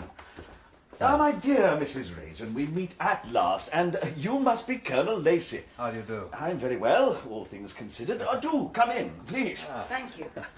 Now, if you'd like to come through to the drawing room. Gustav, some tea and scones for our guests, please. Very good, sir. I must apologise profusely for Gustav. We have been somewhat plagued by what I believe are called paparazzi. 1 or 2 of them have tried to inveigle their way into the house. Well, then I can understand why he's on edge. In any case, he does see it as his duty to frighten off the outside world. Really? A Rottweiler would be cheaper and better looking. Well, shall we sit by the window? Gives us a clear view towards Gibbet Hill. Thank you. Before we go any further, I'd like to know why you invited me. Because you're the famous Agatha Raisin. Am I? And when did I become famous? When you spend as much time as I do on the internet, looking at local news and gossip, you notice some names crop up more than others. Agatha is rapidly becoming a village institution, solving murders and cheating her way to victory in competitions. Well, I find myself in need of your services, Mrs. Raisin. As you know, there was a murder on my land last weekend. I was in London and have several witnesses, all of whom have been interviewed by the police. Good. I can check that out with my police sources. No, you don't do things by halves, do you? Anyway, I know I didn't do it, and the police know I didn't, but there will always be a suspicion that it was my staff, possibly acting on my orders. Well, the papers do seem to be hinting at that. Indeed. So, I would like to employ you both as private detectives. Oh. Your job will be to clear my name. I thought our job would be to find out the truth. You will find the two things aren't mutually exclusive. I'd like to take some photographs of the field where the murder took place. Well, the police have cordoned it off for the moment. They've put up a huge tent. Looks as if the circus has come to town. Have they found the murder weapon? Yes. It was a shovel, belonging to my estate manager, but any fingerprints were washed off in the rain. How did the killer get hold of it? 2 weeks ago, my estate manager had a bit of an altercation with some ramblers. He became extremely abusive, and when I went out to reprimand him later, he threw down his shovel and stormed off. Mr. Charles, I was involved in that little skirmish. I tried to make peace between the ramblers and your estate manager. Oh, good heavens, was that you? Yes. Oh, Deborah told me about that. Oh, this is good news. This is very good news. Gone, Sir Charles. Thank you, Gustav. Anyway, I'm keen to know more about the woman who was killed. And by the looks of things, you've already won the trust of some of her friends. I hardly said a word to them. No, but they think you're on their side. Now, here's my plan. I have a flat in Dembley, little pied-à-terre, and I propose that the two of you move in for a few days and try to get to know the Walkers a little better. Won't we look a bit like undercover police officers moving in just after the murder? Oh, you'll have to spin a yarn about why you're there. I think you should pretend to be a married couple. Maybe on holiday. Let's say it's your golden wedding anniversary. I don't think we've quite reached gold yet. Oh, sorry. Silver, I mean. Do you think you could pull that off? Well, I really don't know. I've never been married before. You won't have to do anything beyond the call of duty, old boy. Have I whetted your appetites? Well, it's close enough to home. At least I can pop back and feed the cat. I can do with a bit of a break from the Peninsular War. And did you say something about money? Yeah, I'll go and get my checkbook. Well, this is a turn-up for the books. Our first paid murder investigation. Are you excited? Oh, I just take it in my stride. A brand new murder. And a brand new marriage.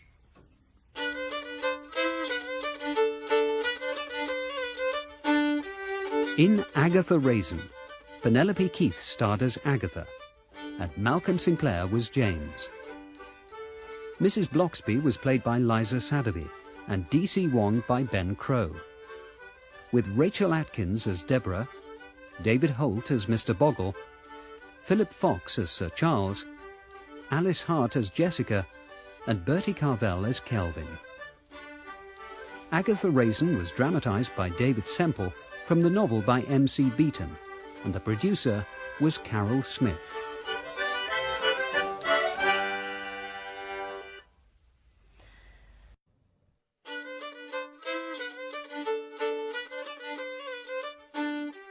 Agatha Raisin by M.C. Beaton.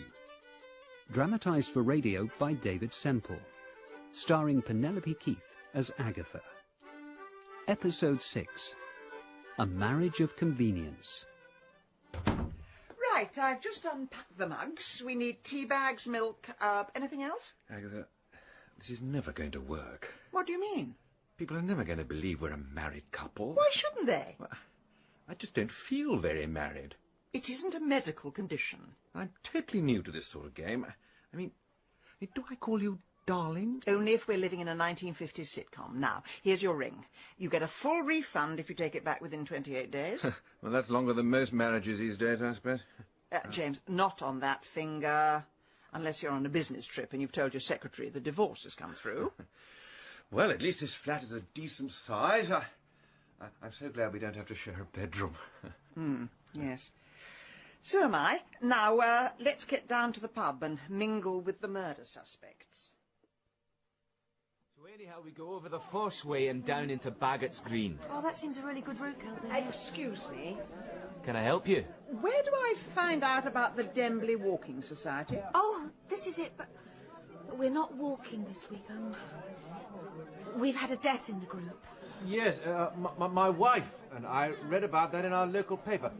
Didn't we, darling? If you say so, dear. Hang on.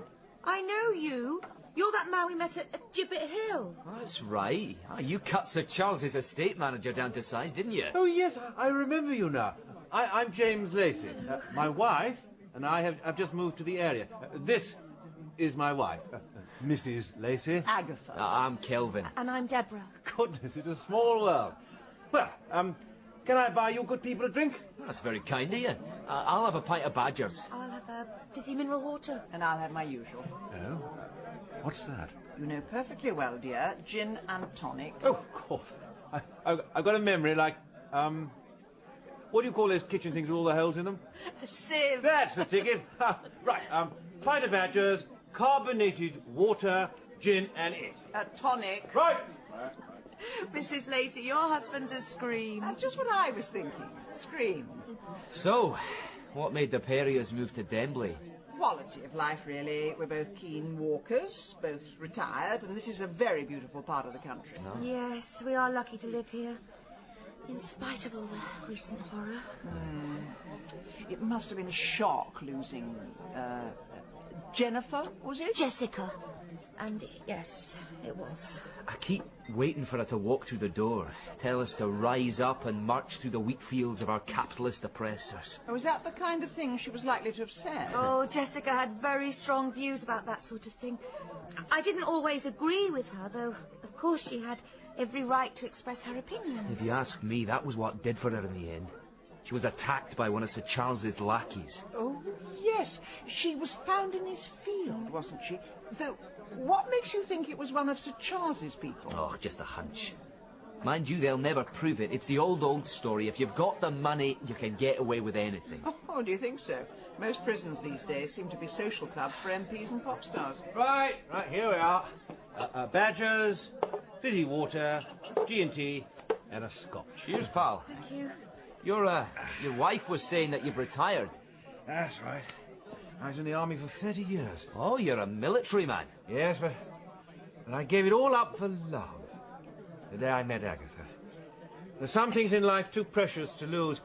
And the day I cast my eyes on this wonderful woman, I thought, forget your country, forget your job, forget your social status. All that matters is this lovely, sweet lady. Oh, Mr. Lacey, that's so beautiful.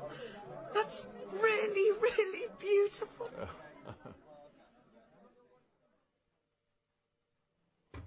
Well, that was the most convincing display of marital bliss since Liza Minnelli last staggered down the aisle. For heaven's sake, I was only acting. Well, you're a terrible actor. That's not what they said at the Army Benevolent Fund when I gave them my Nanky Poo in the Mikado. No wonder morale is so low in the armed forces.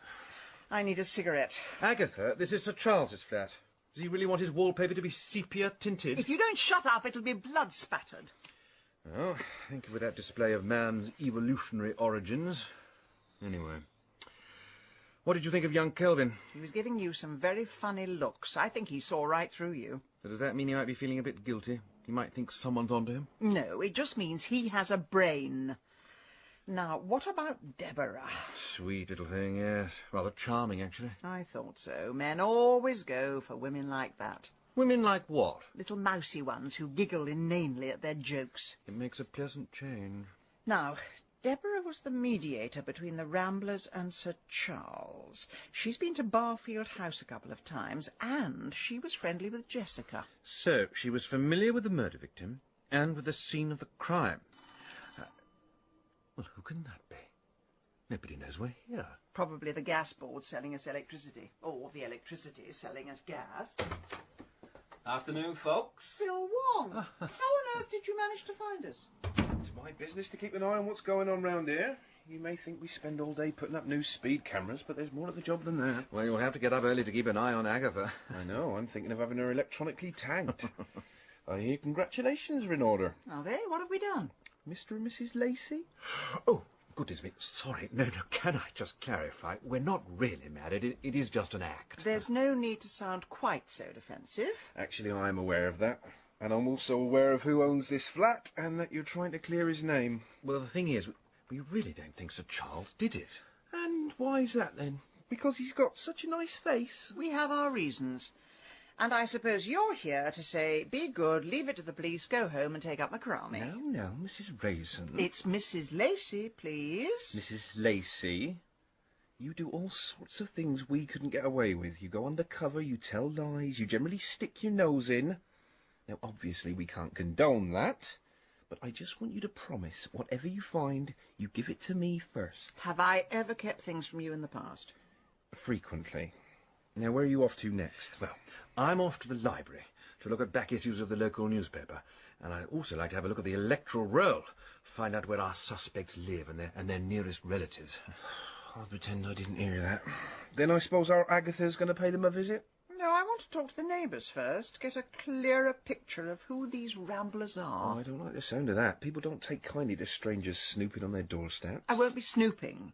I'll be carrying out market research. It's amazing what people reveal for a £5 gift voucher. Oh, dear me. She's got a clipboard and she's not afraid to use it. Hold on, I'm coming.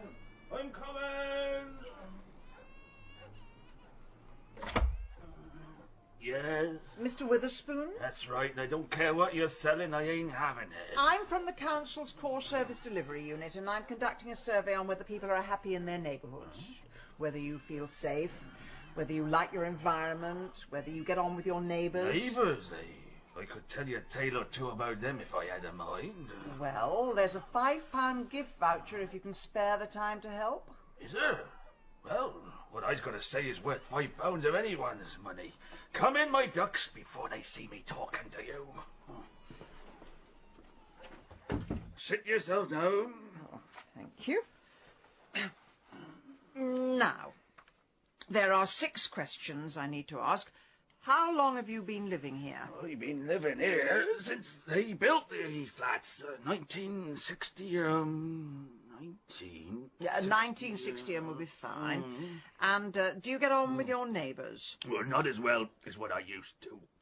Here next door, she come from Zanzibar. Don't speak a word of English. I don't speak much Swahili, so there ain't much we can talk about. What about your neighbour across the hallway? No, that's another story, that is. Did you read in the paper about that woman got murdered on Gibbet Hill? I think I might have. Well, that's her lover. What? She's one of them Homo sapiens. You mean homosexuals? There's the one. How do you know about this? I seen it with my own eyes, my dear. I seen things they don't even allow on Channel 4. Mr. Witherspoon, with respect, if they were lovers, I'm surprised they invited you in to watch. I seen it through the spy holding my door, I did. The two of them kissing goodnight. Well, it started as a kiss, but then they got very excited. And that Jessica, with a huge hand, she stuck it down Thank you, that's absolutely fascinating. I only wish I had a box to tick for it. The love that dare not speak its name, they used to call it. Oh, nowadays it's the love that will not shut up. I don't know what the world's coming to, I really don't.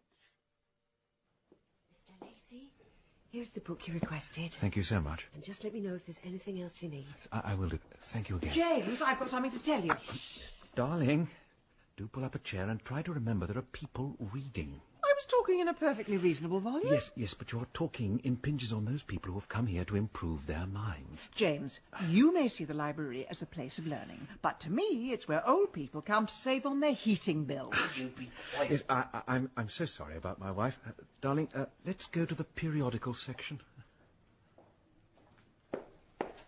Well, have you found anything? Not a lot. I do have an address for Deborah's mother, but the local papers only go back 6 months. I did find some very cheap flights to Barcelona there. Ugh, Barcelona. I have what I think we might describe as a bombshell. Well done, you. What is it? Deborah was having an affair with Jessica. What? Dear sweet little Deborah, she couldn't have. They don't all have shaven heads and look like bricklayers. Well, Jessica certainly did. Haven't you seen her picture in the Dembley Gazette? There are lots of reasons why people sleep with each other. Sometimes it's looks, sometimes personality, sometimes it's the bulge in their trousers caused by their wallet. Well, if it was a power thing, I suppose Jessica was a bit of a catch. Oxbridge-educated deputy head teacher. But there's a much bigger fish in the sea now, isn't there? What do you mean? Deborah's been to Barfield House at least 3 times, negotiating on behalf of the Ramblers. You don't think she's after Sir Charles, do you? If my theory is correct, sweet little Deborah is about to bait her hook and dangle it in the water. Deborah, it's so sweet of you to come and visit. Oh, I couldn't bear to think of you alone all weekend. Well, it can get quite terrifying, what with the howling wolves and the ghosts of my ancestors rattling round in their chains. You're always teasing me. Anyway, Gustav will be back on Sunday. You're really lucky to live in such a beautiful house. Beautiful, is it? Baedeker described it as architecturally undistinguished. Still, there will always be critics. I used to visit places like this when I was little, and all the interesting bits seemed to be fenced off with a rope. Those weren't the interesting bits. Those were the staff lavatories. Well, I used to dream that one day the owner would come down, lift up the rope and say, "You don't need to bother with that. Come with me and I'll show you all the hidden nooks and crannies." We were open to the public once. I cannot tell you how soul-destroying it is to have herds of people trampling across one's childhood memories. I could have cheerfully picked up the rope and strangled them with it. I know.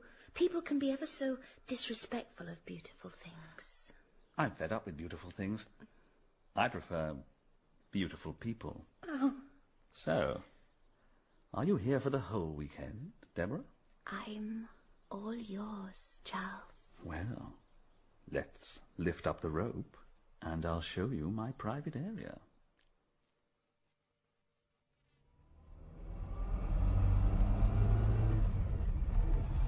Oh, dear. It's at times like this I really wish I'd taken up watercolours instead. It's Deborah. I know it's Deborah. I can feel it in my gut. But how can you be so certain? I can't be. Which is why we're going to visit her mother. Oh, well, that'll clear it all up. Mrs. Camden, is your daughter a decent sort? Yes, dear, apart from her habit of bumping off ex-lovers. James, I know she'll try and protect her daughter, but something will slip. The police have probably interrogated her till she's blue in the face. But we are not interrogating her. We are 2 journalists writing a sympathetic piece on a local tragedy and all the people affected by it. And which paper are we meant to work for? The Grave Robbers Gazette? All you have to do is nod your head and keep chewing your pencil. Fine. I know my place. And when Mrs. Camden attacks you with a steam iron, do I use the pencil to defend you? Here we are. Oh, Lord. Here we go. Over the top.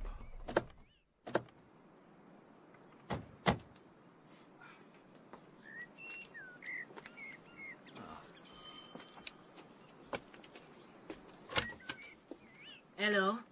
Mrs. Camden? That's right, Pet. My name is Agatha Lacey. I'm the editor of Cotswold Life magazine, and this is my assistant, James. How do you do? Ah, you'll be wanting to talk about the wedding. What? I can hardly believe it. My Deborah and a real-life baronet. What? Yes, it's an absolute fairy tale, which is why my editor is quite lost for words. Let's go inside and you can tell us all about it. Now, my Deborah, she always said she would make something of her life. When she were a kiddie, she said to me, "Mum, I'm going to be a teacher."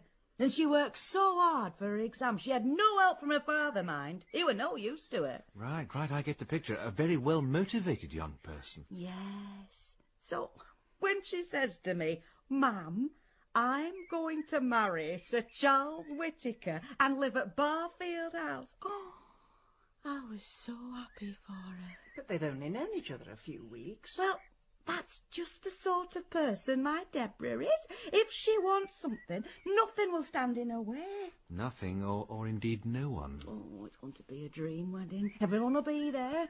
Famous people from the television, maybe even the royal family. I imagine Lord Lucan will put in an appearance. Oh, and they're having a cake with little marzipan models of themselves looking like Romeo and Juliet. Mrs. Campbell? Yes, pet.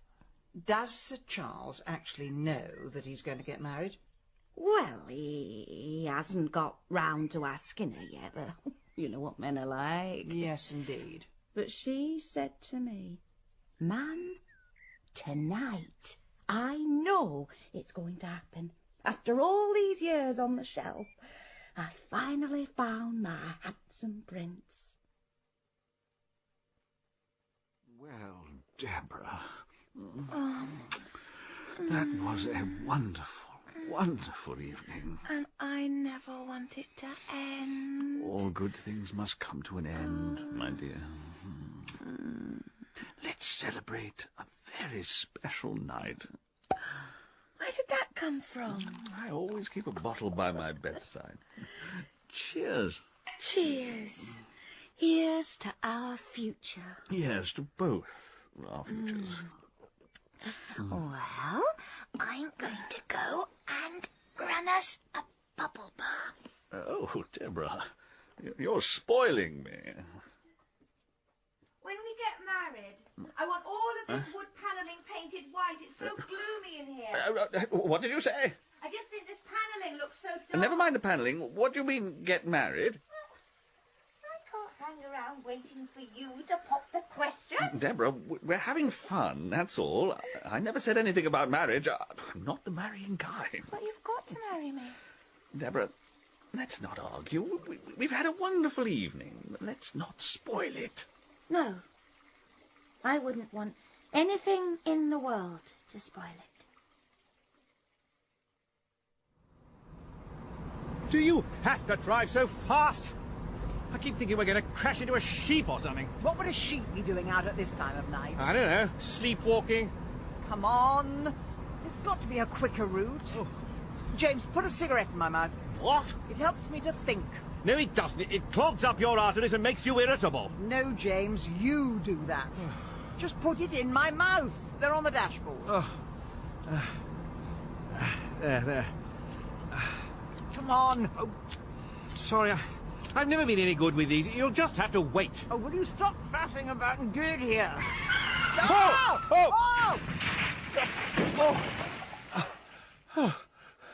Are you all right? Not really. Are you happy now? Well, it's not my fault we're in a haystack. Only one way to get to Sir Charles now. What's that? Cross-country running.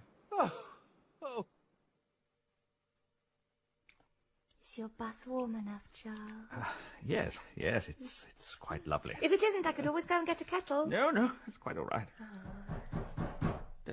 Someone at the door. Oh, don't worry. They'll go away. No, I don't want them to go away. I mean, it could be important. Nothing is important except you and me and our future together. Oh, no, Deborah, I must get out of the bar. Okay, I'll let you. If you tell whoever's there that you're going to marry me. Deborah, you're absolutely crazy. Crazy, am I? Is that what you think of me?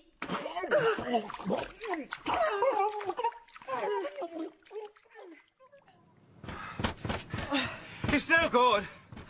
He's not going to answer. James, we have got to get into the house. I'm sure I heard shouting. In that case, this calls for action. Get out of my way, Aggie. Let's see if I can still pull off the old unarmed combat training. 1, 2, 3. Oh! Obviously not. What did you do that for? Because I love the sound of my shoulder dislocating. Honestly. Let's try the tradesman's entrance.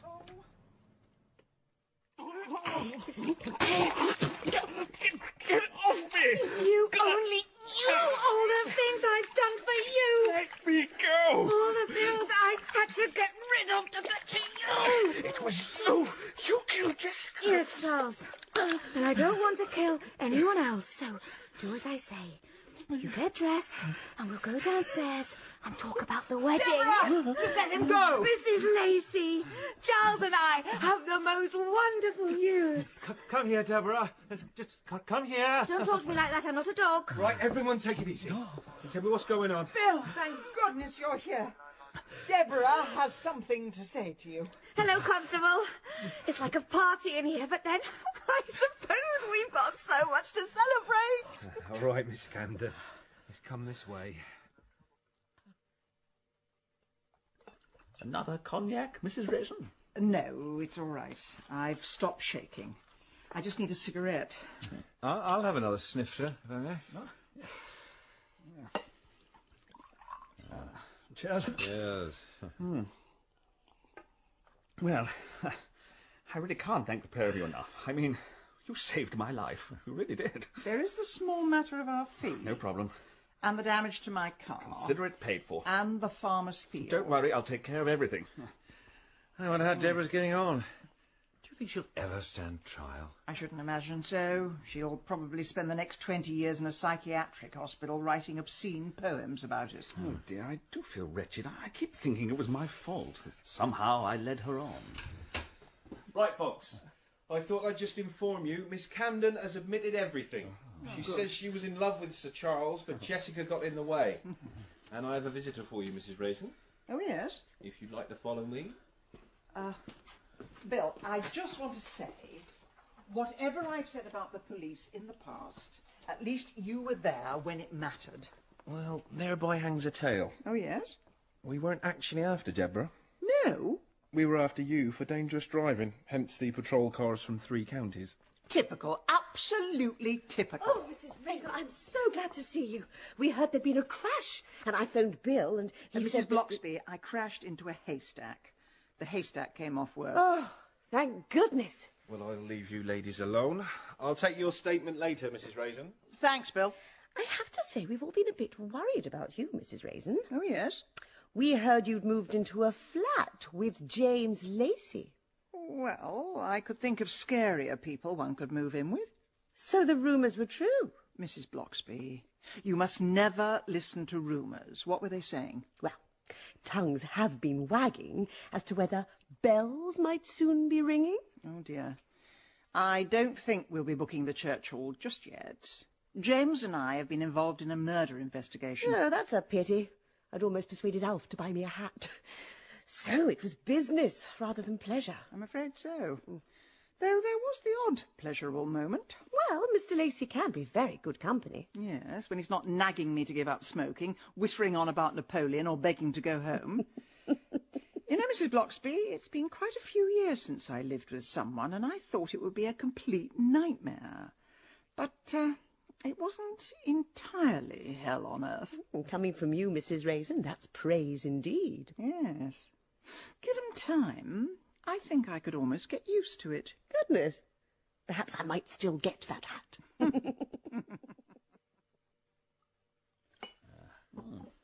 Well, I must say, you and Mrs. Raisin made a very handsome couple. Oh, yes, well, that was just character acting. We were both playing a part. Oh, come now, James. I did chemistry at school, and you two certainly turned the litmus paper blue. Have you taken leave of your senses? I find the woman an irritant. Like a toothache one can never get rid of. Like a Leylandii, forever blocking one's view of the heavens. Oh, don't try and pull the wool over my eyes. I really think you should go for it, old boy. I really think you should stay off the sauce. You're protesting far too much. Carpe donna, I say. Seize the lady. Clearly, this cognac has hallucinogenic properties. I do not have the slightest wish to seize Agatha Raisin. Cheers.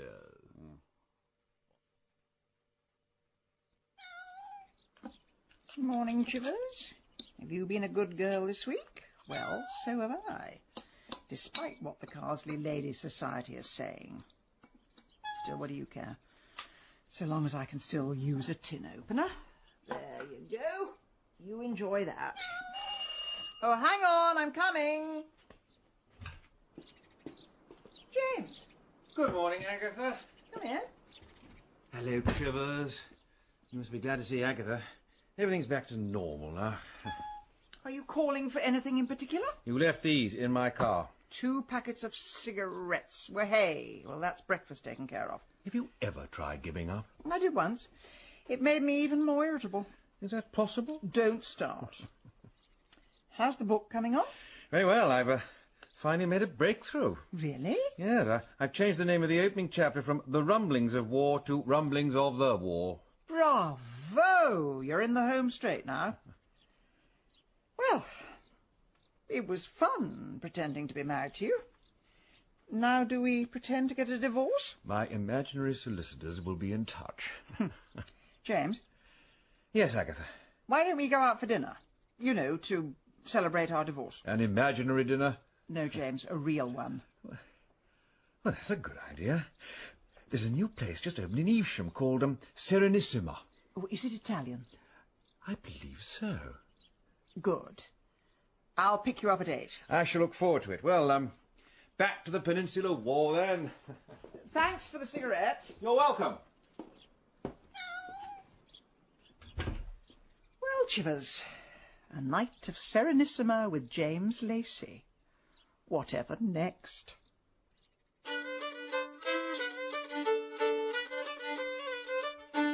In Agatha Raisin, Penelope Keith starred as Agatha, and Malcolm Sinclair was James. Mrs. Bloxby was played by Liza Sadovy, and D.C. Wong by Ben Crow, with Rachel Atkins as Deborah, Philip Fox as Sir Charles, and Bertie Carvel as Kelvin.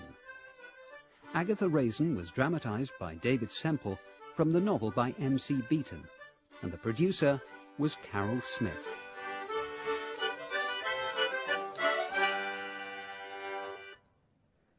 And that was the last in the current series of Agatha Raisin.